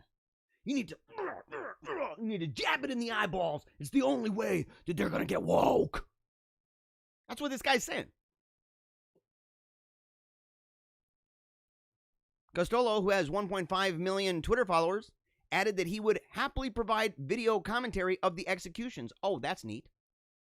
Here he goes. Abandoning the social contract with employees in favor of a purely economic contract in the guise of championship team BS makes you a bank with a mission nobody really believes. Good luck getting the best engineers in the world for this. Oh, here's what he wrote. Me first capitalists who think you can separate society from business are going to be the first people lined up against the wall and shot in the revolution. I'll happily provide video commentary. Wow. These aren't just like everyday folks either, guys. These are people, bigwigs. How about this? If Trump loses, his supporters remain an existential threat. We saw this recently with Robert Reich. We call him Reich. Yeah. Take a look at this August 1 Salon article. Paul Rosenberg. Oh, Rosenberg. Gotcha. Examines the arguments and writings by John Pfeffer and other anti-Trump pundits who believe there's a lot of work to be done to force the de-Trumpification of America. Oh, there's a lot of it, guys. Again, don't show me. It's all Clockwork Orange, man. They compared Trump supporters to the Nazis or the Baathists of Saddam Hussein's Iraq and described America under Trump as pathocracy. Yeah, we need to bring criminal charges against the former president and his key followers and launch a serious campaign to change the hearts and minds of Americans. To change the hearts and minds. By the way, that's like ShadowNet stuff, by the way. If you don't know about that, you got to look it up. Shadowgate, you got to look it up. There's a lot of truth to that. This isn't good enough, however, according to Pfeffer. It's important to go to low-level participants. You, by the way. Us, by the way. The people. Johnny Q, Sally Sue. You need to root them out. Re-education camps. Coercive thought. Yeah. 4. Prosecute everyone who supported Trump. Keith Olbermann recently ranted that everyone associated with Trump, including his enablers and supporters, must be, quote, prosecuted and convicted and removed from our society. Dang, son. Hitler much? Right? I mean, that's even worse. That's even worse, dude. Mao much? What a crazy lunatic, man. 5, Trump supporters must be eradicated. Oh, that's great. Oh, Reza Aslan, we talked about that, by the way. Yeah, he said they must be eradicated. All Trump supporters. There's no longer any room for nuance. Yeah, dude, you're a demoniac. You are a demoniac terrorist, dude. You're a terrorist. Period, bro. What a loon bird. You need one of those fancy jackets that you can hug yourself with. In one of those really nice Nerf rooms. Lock that door up. Crazy maniac, violent loon tune. Man, dude, listen to that guy. Listen to him. His supporters, all of them, are by definition white nationalist terror supporters. Whoa. The MAGA hat is a KKK hood. Oh, it is? Really? Are you serious? That's kind of weird, man. There's a lot of black people wearing that. What a new wave of the KKK. Dude, screw you, bro. You're a crazy person. You're diabolical, man. You're the person eating freaking human stuff, dude. We got a video on you, champ. We got a video on you. 6, openly attacking members of Congress. We saw that with Senator Rand Paul and others. Having guillotines and stuff, man. Mock guillotines on the spot. 7, plots to dox political opponents. There's actually a really good article about NBC News reporter Brandy Zadrozny to use it to find this database to find addresses, property records, even Amazon wish lists that can be a gold mine for learning about what a person reads, buys, and wants. It's also used to what is the website, man? There was another one just recently. Trying to remember. Is it TrumpWatch.com? If you've donated, by the way, to the Trump campaign, there's a possibility that your address and your name and information about you is on a website targeting Trump supporters. You can find that. I believe it's Trump Watch. You know, and the only reason it's out there, think about it. You know, what's the reason for that? Why would they do that? Oh, this is it right here. Yeah, the website that's dedicated to that. Americans who give money to support a racist. That's what it's all about, apparently. People like it. Yeah, look at Lauren Hudgens. She looks like a complete loon bird. She likes it. She's like, brutal, but pretty good. Let's get all those people. Why would they have your addresses and stuff? Why would they have that, by the way? Why would they have that? The information's already available from the FEC. But it's troubling, and this is according to law enforcement today, it's troubling there's a website like this dedicated just to inform everyone who donated money to President Trump. After all, there's no website that easily provides information on who has provided money to Joe Biden or any other Democrat for that matter. See, I don't play that game either. I just think it's wrong that they do it. I'm like, you know, it's not like, I guess it gives us an understanding of the reason why. The only logical reason for a website like this to be in existence is so that people who hate President Trump can easily identify people who have views differently than they do and who have given money to the president. And those same people at best can harass Trump supporters. At worst, they can do harm to them at their actual place of residence. Yes. Okay, so this happened. Black man 27 armed with a knife is gunned down in the street by 2 Philadelphia cops responding to a domestic. This is dailymail.us. Yeah, the phrase gunned down. Gunned down. In a guy wielding a knife. Let's see what it is here. Over at the Conservative Treehouse. This is by Sundance. Let's see if we can get this bigger. There we go. Looting and riots overwhelm Philadelphia police. Aftermath of Walter Wallace shooting. 2 Philadelphia police officers are under scrutiny after they refused to allow 27-year-old Walter Wallace to stab them in a violent frenzy. That's just, I'm sorry to put it that way, but that's exactly true. That's exactly true. So 2 officers right now, they're under review right now. Why? Oh, because you shot a guy that was attacking you with a knife. Oh, I hear you. I hear you. Maybe they should have had a sword fight with him. Maybe they should have pulled out a little Peter Pan dagger. I hope you learned from your swashbuckling classes. After retreating from the confrontation and after being chased by Mr. Wallace, the officers eventually shot and killed the attacker. You initially retreat, okay? After you're chased away, the person's coming after you. Take him down. Just blam, blam, done, dude. You are obviously a murderous maniac. And that's, look, I hate to say this, that's part of life, dude. If somebody is a murderous maniac and they're coming after you with a deadly weapon, take them out. Blam, blam, blam, blam. Don't sit there and play swashbuckle. What's that all about, man? And anyway, what if your sword is longer than the dagger? Oh, he's under review because they used a sword that was much larger. It wasn't a fair fight. Because you are law enforcement, you dummy. Man. Black Lives Matter. Oh. And the Philadelphia Social Justice Network immediately activated to steal electronics, loot retail stores, and start fires in a quest to achieve justice for Wallace. Dude, isn't this true? It's like, it's a joke and it's true. The police are overwhelmed and the looting continues across the city of brotherly love while the media calls their behavior protesting. Nothing solves violence like a brand new pair of looted Nikes. Yes, stop me if you've heard this before. Exactly. Dude, what a great ending to that too, by the way. What a great ending. Yes, we've all heard it before. We've all heard it before. And dude, it's crazy because, and I think there's another, yeah, look at the inside. This is Foot Locker. Yeah, this is what happens. You know, a knife wielding dude gets shot by the cops, and this happens. Philadelphia, you're screwed. You are screwed.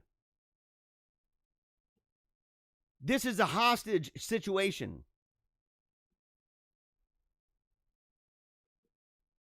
Oh, yeah, we're in one of these places. Female sergeant hospitalized with a broken leg. So the protests were peaceful. Yeah, it's okay. So according to the news, let's see here. So the protests were peaceful. And the mass looting was unconnected. 30 officers injured, female sergeant hospitalized with a broken leg from a vehicle ramming attack. Why black people hate accountability? Why Black Lives Matter? Why? It makes no sense, dude. Unless you understand this.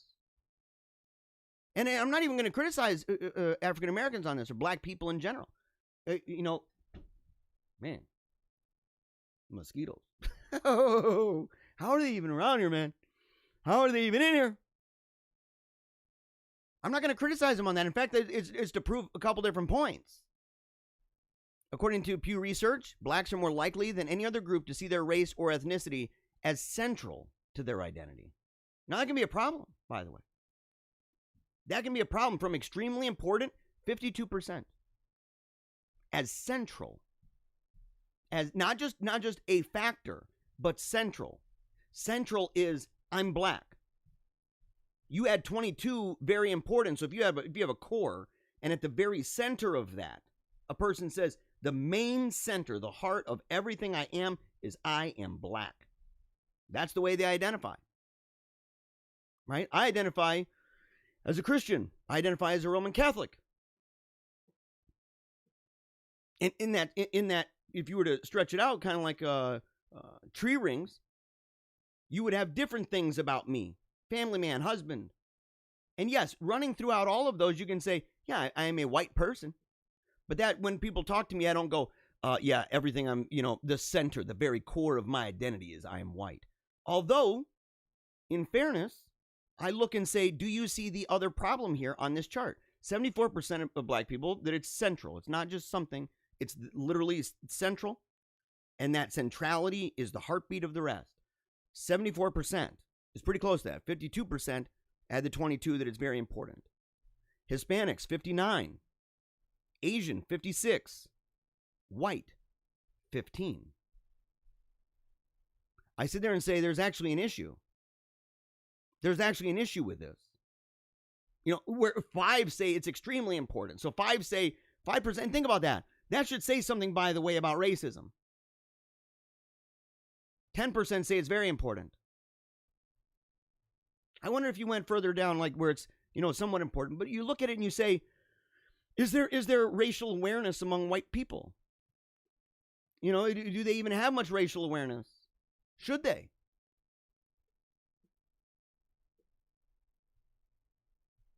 Let's see. These are good questions. But it ends up resulting in things like this. Prince Harry, Meghan Markle taught me unconscious bias.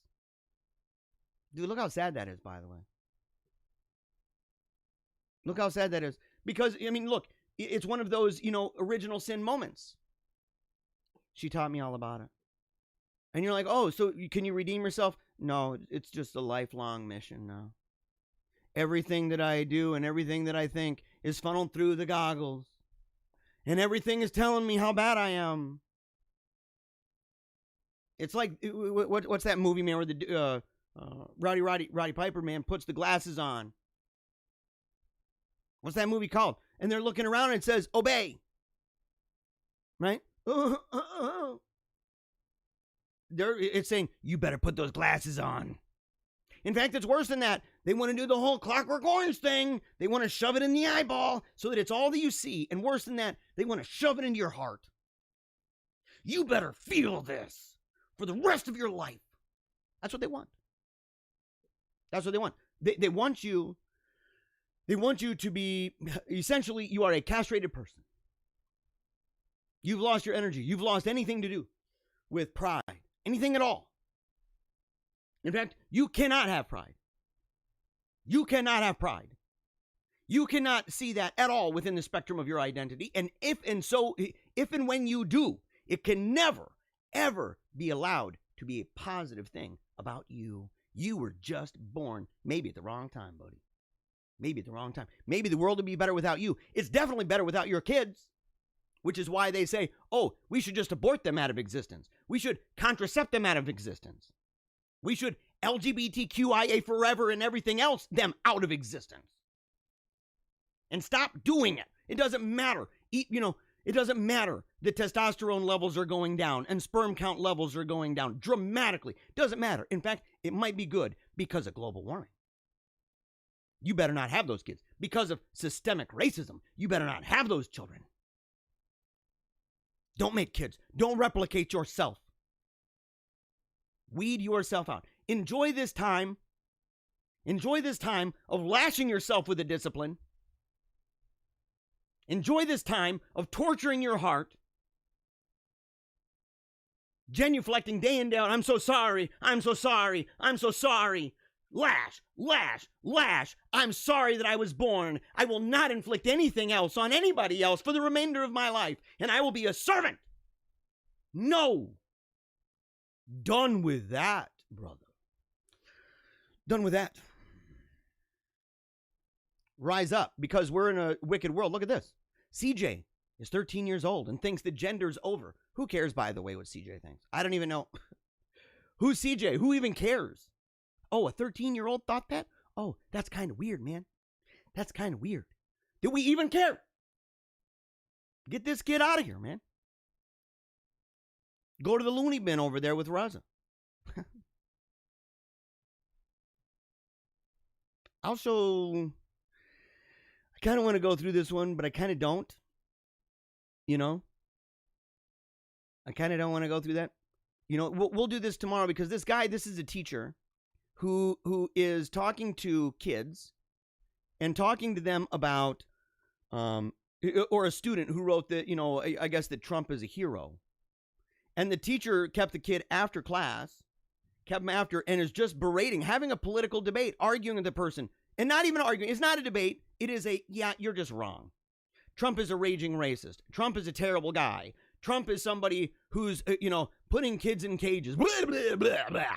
And that's what the guy's saying constantly. Seriously, dude, if I was that kid's dad, I'd be like reaching through the screen, popping that dude in the nose. Oh, you want to talk to my kid like that? Dude, no way. You better think twice, home slice. I don't care what your politics are. Leave those at home, bro. You are here to represent the parent. And I don't jive with that. Sucker. Let him know. Let him know you don't jive with that. Reach through that screen and blam! Sock him, man. Take him down. Let him know who's boss, man. Him and that dumb stash. Oh, man, dude. Thank God we send our kids to Sacred Heart Academy. And if you'd like to help us in this endeavor, it's why I do the show. Make sure to go to PaleocratDiaries.com and become a member today. And if you don't want to become a member, that's fine. Become a subscriber. It's completely free. And you'll definitely love all the things we do. We'll talk about this guy maybe tomorrow. Maybe. But this is what we need more of. Portland. Archbishop leads prayer and conducts exorcism to rid the city of satanic influence. Yeah. He ain't messing around. Archbishop of Portland, Alexander Sample, led a gathering in prayer, a rosary, and conducted an exorcism over the city last Saturday. Because we're dealing with demoniacs, guys. Which means that there's major time satanic influence. It means these people, many of them, look, Reza Aslan is obviously a demoniac, man. He's not, if you have a spectrum, he's like way over in exorcist land. You need to deal with that appropriately. You need to confront that appropriately. And it's on multiple levels. You're dealing with a person, and you're dealing with the presence of something that's influencing that person. And it's obvious, guys. It's obvious. Yeah, and amen to that, by the way. In the comment section, amen to that. The Catholic Archbishop told KOIN that the months of continuous rioting and violence spurred the idea of exorcism. Yes, man. Yeah. Let's see. What's this one? I would not advise more of this.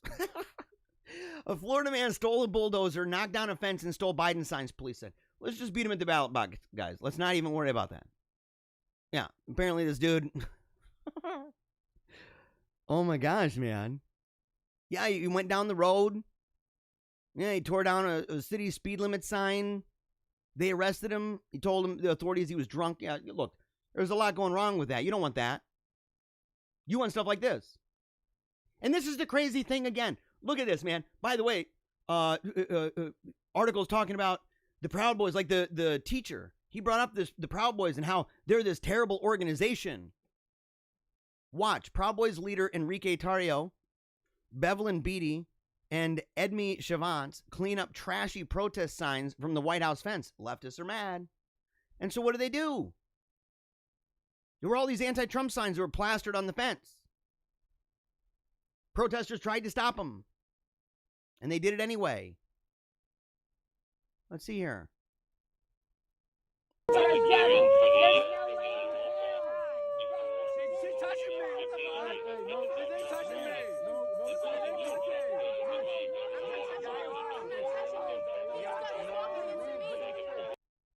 Yeah. Look at this.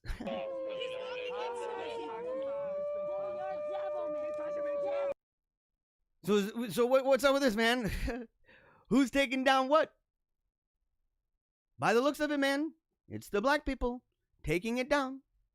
For the past 5 months, in the Afro-Cuban, by the way. Afro-Cuban Enrique. He's proud of my boy. Proud of the big man. Proud of the big man boy. Right? Even in spite of certain disagreements on some things, that just happens. That's part of the deal. For the past 5 months, the view of the people's house has been obstructed by Marxist propaganda trash. This is Enrique. Pennsylvania Avenue and Lafayette Park has been closed due to rioting. With only 6 days away from elections, something had to be done. So Patriots decided to come up and do some service to the community. It's been denied, by the way, by the mayor. Oh, how did that video not get in there? Okay. I got you. We're going to just go ahead and skip that one. And it's troubling because look at this. This is a good thing. Top pollster, Trump is gaining more black support than any other GOP president in memory. We talked about this yesterday. Top 2016 pollsters, Robert Cahaly of Trafalgar Group and Matt Towery of Inside Advantage joined Sean Hannity on Tuesday night. And by the way, Robert, I'm really sorry. Cahaly. Don't know. So anyway, Matt said, we are seeing African Americans at 14 to 15% in these polls. And by the way, Trafalgar Group, if I remember correctly, was one of the few pollsters that has rightly predicted Trump in 2016. And it was me, but unscientific polls. But it was me. I also was like, oh yeah, I got that. That's good. Now, I've been doing this for a long time as a candidate, as a pollster, as a columnist, and I have never seen a Republican with 15% of the African American vote, or thereabouts, this close to an election. Ever. in the entire time I've polled. Now, it could melt down a little, but it could also melt up. I mean, maybe melt up isn't the word, but you know what I mean.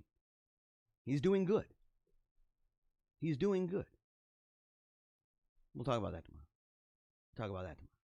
We'll end on this. And then we'll do some memes. So don't go anywhere. We're going to be checking out these memes. It's going to be great. Stumper. Question by Ann Coulter over at Tacky Mag. Should Trump mention his most popular issue? Of course. Of course.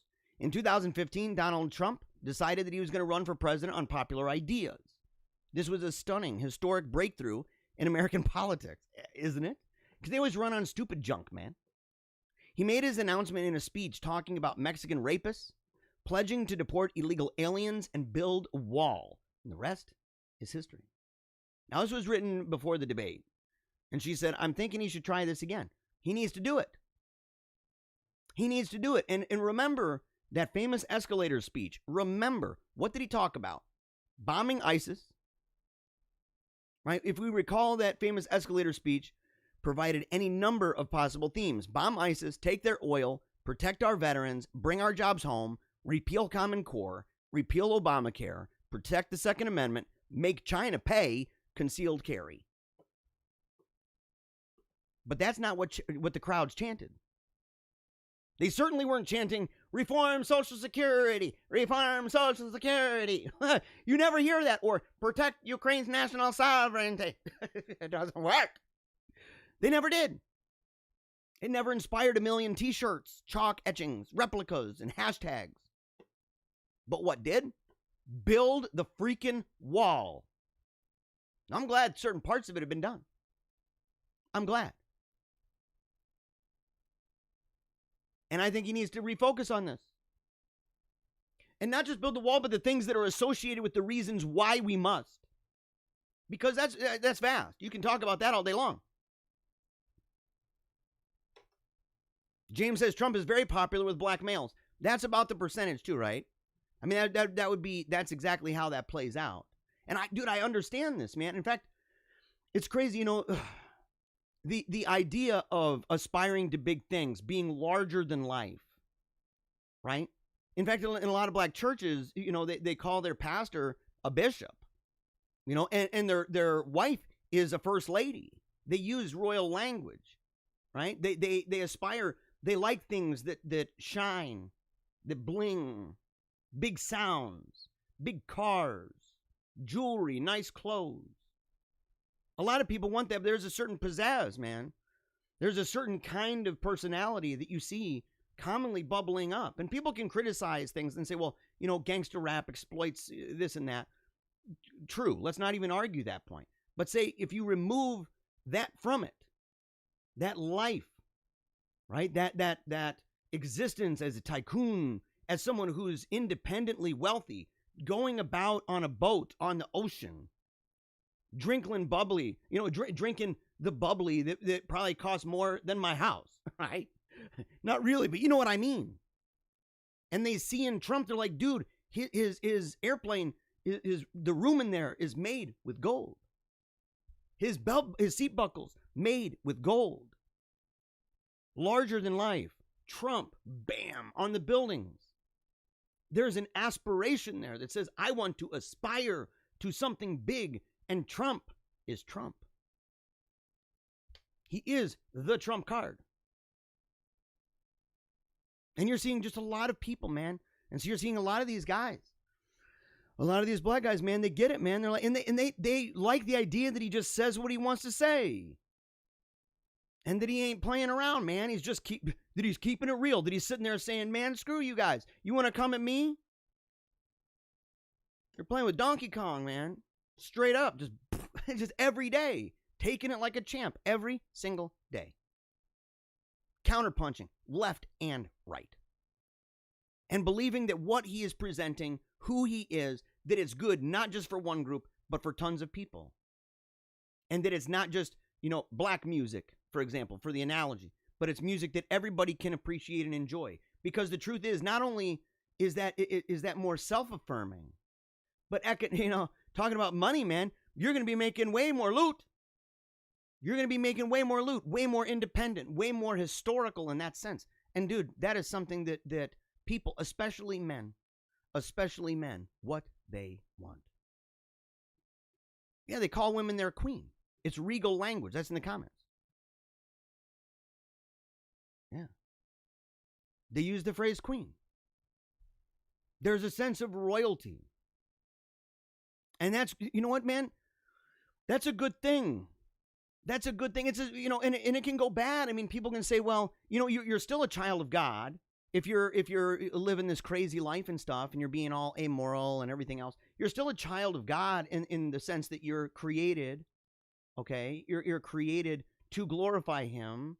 You're a human, right? And that is a priceless thing. You're human. But there's, having that brand, having that on a person to say, man, you are a queen, you are a king, you need to aspire to that. That's something that I think every Christian, and the black community in the United States is heavily influenced by Christianity. And insofar as the culture has allowed itself, right, and it's a lot of times even generational, allowed itself to change that and to diverge from that, to that extent, they aren't acting royal.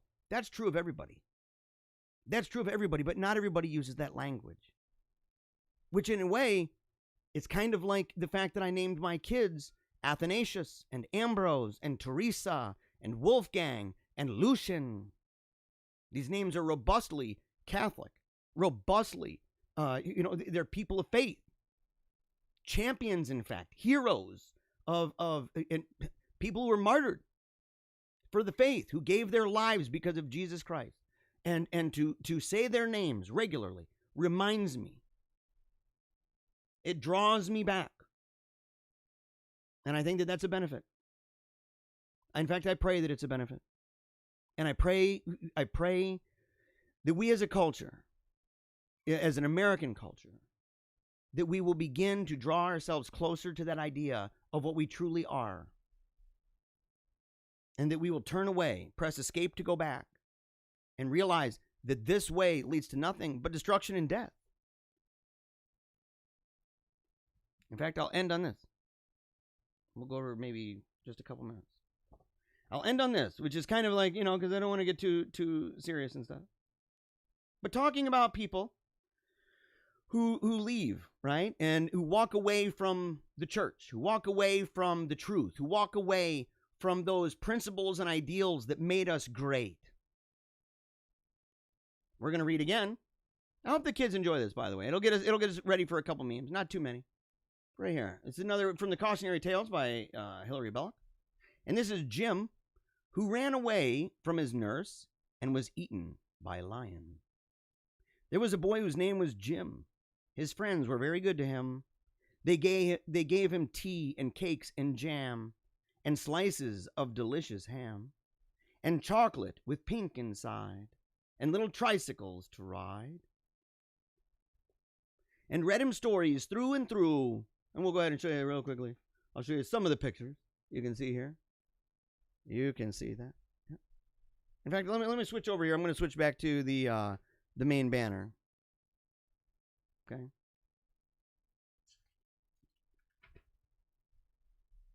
And even took him to the zoo. But there it was, the dreadful fate befell him, which I now relate.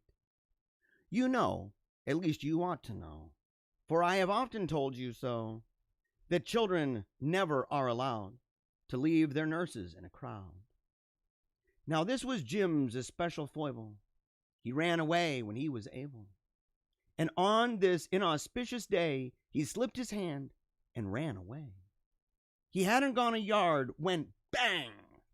With open jaws, a lion sprang, and hungrily began to eat the boy, beginning at his feet.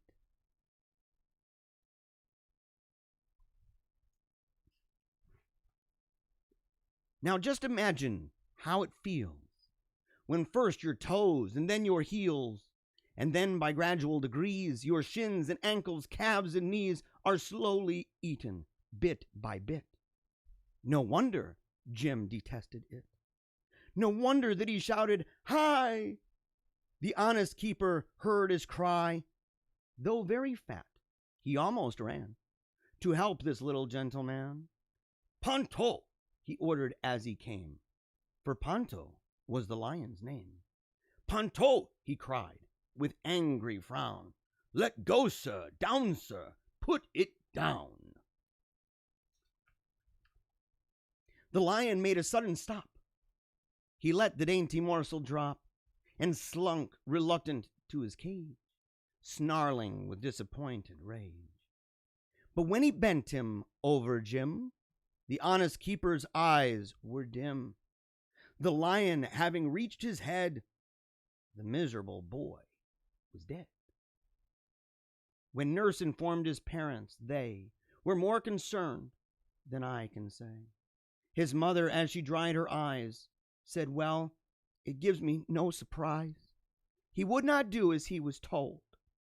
His father, who was self-controlled, bade all the children round attend to James's miserable end, and always keep a hold of nurse for fear of finding something worse.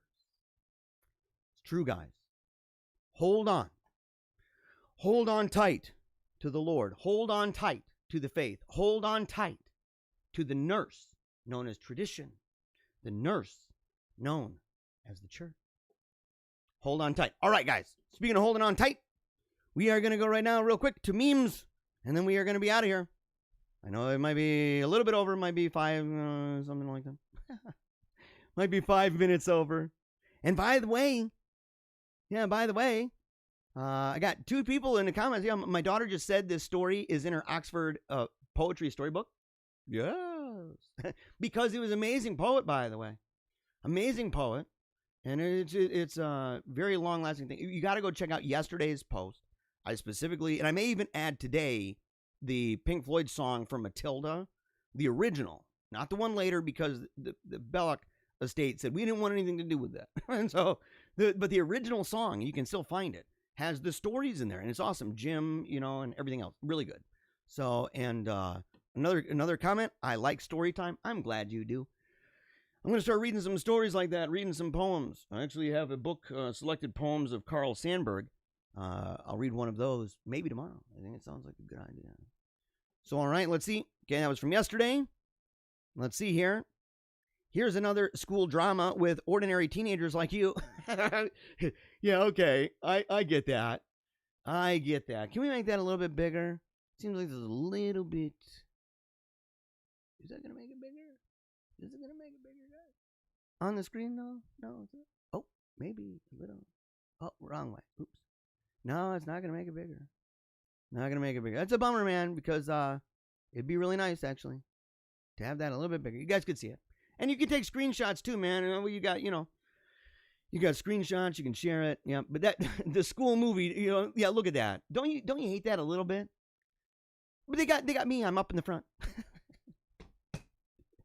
And not the one in the white, dude. Don't say that. Oh, yeah. Dude, okay. The cats, they're on our side, man. They are on our side, dude. They are pumped up, man. What song would go with that, by the way? What song? It looks like fire in the background, doesn't it? Like they're just all in it to win it. They're like, dude, I'm taking them down. They're on our side in the animal uprising. Let's see. My dad says you're spying on us. He's not your dad. Oh, dude. Yeah, dude. Oh, that's terrible and hilarious at the same time. But it's true. I mean, I love how memes do this, how they get down to the core of something, and they reveal truths that may be uncomfortable, like, that this kid doesn't know his real dad. Oh, my gosh, dude. Update. FBI finds no incriminating material on Hunter Biden's laptop. Just a 400 gigabyte folder named homework. Oh, dude, dude, seriously, man, the FBI, what's up with those guys, man? They're obviously just nothing but deep state goons. And I'm tired of playing this game. It's like, no, the FBI, dude, is almost all good. You don't know that, man. How do you know that? People were saying that junk, dude, when Comey was around with Obama, and come to find out, dude, he's a serpent, man. What the heck is this? What is this, dude? Dude, is this the new normal? Are you guys gonna do this? Are you guys gonna do this? Oh, man. You know, like, you know, I can imagine people who take the Rona very seriously. They're like, oh, no, we have that all over in the house. We have some other places, you know, for the thing. And you're like, I don't believe in using any kind of condom. Sorry for the grossness of that, by the way. Not trying to be crude or anything, but you know what I mean? I mean, look at this. It's kind of, you know, and look at her hands. I mean, what's going on here, guys? What is going on here? How to carry kids across the border? Oh. And people can say, you're really mean, Jeremiah. You know, these people are sacrificing and they're making these big, you know, these dangerous moves. And you go, yes, and I'm strongly encouraging people. There's a safer way. You can go over here and you can go through a process. It's very safe, in fact. And they say, but I can't go in as quickly. And I'm like, I know, because we need to kind of know more about you. And you need to know more about us. Any group understands this. That's why, you know, most churches, for example, have a time of catechesis or instruction before you just drop them in and go, yep, you're a member. All of a sudden, you say a magic phrase, and all of a sudden, boom, you're in. And most of the time, they're like, you got to kind of know a couple things. That's why the Apostles' Creed, even if it's simple, there's still a creedal statement. You are still obliged to turn away from where you were. And so, yeah, there's a process. Is she scared or just shy? That's a false choice. I mean, there's technically, you could be both. She could be both, not going to lie. Oh. Dude, that's a Halloween thing. That's a Halloween thing. That's dude, definitely a boomer in that car. You know it, man. You know, it's like Boomer Bob in that car. Let's see, what was this one saying? Waking up at 4 a.m. Me. Pile of clothes on a chair. Don't you feel that way sometimes? Oh, man, when I wake up and I see the house is dirty, I hate it, by the way. And look at those eyes, man. What is that from, by the way? That's creepy. That is creepy, man. Yeah. CF says, Pope Francis seems to encourage building walls in favor of building bridges. You know, that's true. And I think it's like his criticism with populism, that if people have what that is that he's describing, where it's like, well, I'm building a wall with no bridge at all. I mean, he's surrounded by a wall. He has a wall of defense around him. He has a wall of security around him. And so, you know, he can be taking that, you know, to its full extent. But to sit there and say, look, that's okay. If he says, you know, it's better to build gates, it's like saying it's better to build gates than to build fences. That's true. But I don't believe he's actually against the concept of fences. I think it's about a priority to say, is this to wall yourself off from the world? And that's just not what Trump is saying. Because Trump's idea was, yes, we build a wall to direct traffic. It's a matter of just simply directing traffic. Don't go through the desert. Don't go through the river. Your kid could die. So could you. You could be raped. In fact, a significant number of people who travel those unauthorized routes, right, with no wall to stop them, the people who do that, significant number, are raped. And it's bad for the environment, dude. Look at the kind of stuff that goes on out there. So you say this is traffic control. It's environment. It's environmentally conscious. And you say we are sending people through a process. And how did Trump describe it? A big, gigantic door. A big, gigantic, welcoming door. And there's a way to do that, to say we can actually streamline that, make it easier, because there are some things that are a little antiquated. It's not, you know, there are some things that are antiquated, and those two things can go together. If you build a wall with no bridge, then yes, you got a problem. But if your wall has a drawbridge and it's rather wide, and you're willing to negotiate and talk to the people and say, look, we're not barring you. We're just making sure that we're bringing in people who are upstanding and stuff like that. And we're confirming that, in fact, you're a refugee. No problemo. No problemo. Let's see. If you still think COVID is a big deal, just remember that this tub of crap survived it and it was fine. Oh, dude, look at that, man. It's true, guys. Look at him. He was fine. Oh, the world is yours. I hope you feel that way. I hope you feel that way even when we are talking about all the hard things, all the difficult stuff, all of the ways that the world is evil and everything else, that you realize you remain that optimistic person, that joyful warrior, or that joyful warrior princess, the queens and kings representing a kingdom and saying, look, we have power and authority, not in and of ourselves, but because of who is on the throne. And that you realize this every single day. And that you have a mission and a mandate in this world. That you have a mission and a mandate. And that this is me working out my own, by the way. This is me working out my own and realizing I have a mandate to be a good parent, to send my kids to a school that's not going to indoctrinate them with nonsense, to bring them to the church, to be part of the community of faith, to make sure that we raise them in the fear of the Lord. And that we do not, and that we don't play the game of Mr. Potato Head. And if we do, that it's a real one and we're not playing the going on in the brains of the SJW weirdo cult. Because that is a serious problem. And I think you'll be held accountable for that. In fact, I know you will. I know that you will be held accountable for that on Judgment Day. And we don't want that for ourselves and we don't want that for other people. And so we want to make sure that everyone is made aware. And that everyone is doing the best that they can and realizing that they're not alone, but they are part of a Wolfpac.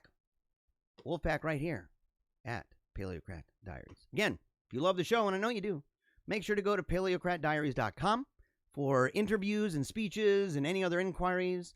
Make sure to contact PaleocratDiaries at gmail.com. That includes sending articles, sending links, sending memes. I meant to do more memes that people had sent me because I got a bunch in an email recently, and I'm going to start infusing those. I'm sorry that I didn't. I'm going to make sure that we get to those articles as well, and I'm really grateful to people. In fact, we included some today, and I hope that those people realize that we did, and that they see it and they go, woohoo, because they're part of the show. We are part of the group. We are Wolfpac. I love you guys. Again, check out Paleo Cheese. Go to PaleocratDiaries.com. Go to yesterday's post. You'll see I posted the new episode of Paleo Cheese, which is awesome. Not for children.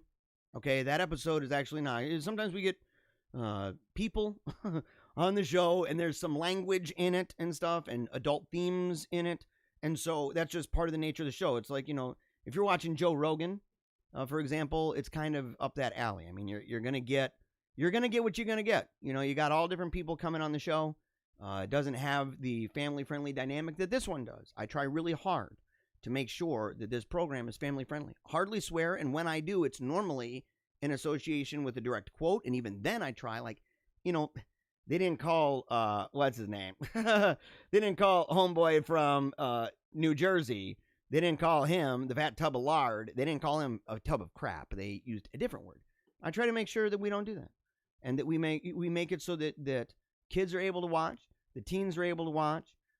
Even if the stories don't qualify, I'm confident that YouTube would say it's not made for children because of some of the themes that we talk about.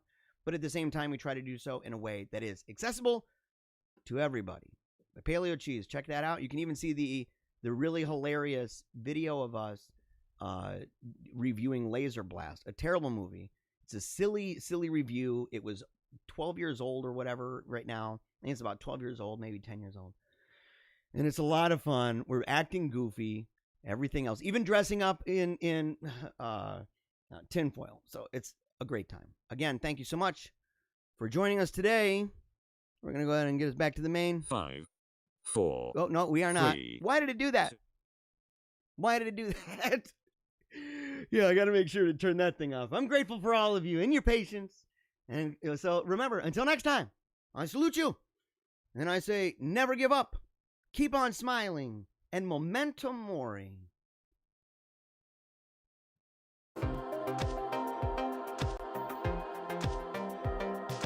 If I don't talk into microphones, I don't make that mad cash. Making all that money. Making that mad loot, right? Mind control.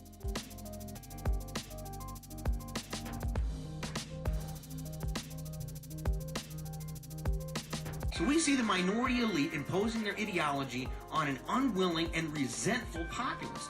This causes a backlash. People get ticked off. The left is working long and hard to make us feel as if we've done something wrong. Worse yet, that we are the problem. Don't let people just rip on your heritage. Don't let people just rip on your traditions. Don't let people rip on your heroes. Stand up for what you believe, what made you who you are. So unless this disenfranchised majority begins standing up for what they believe in their heart of hearts to be true, I think we'd be left with nothing more than a dirge and maybe a funeral procession.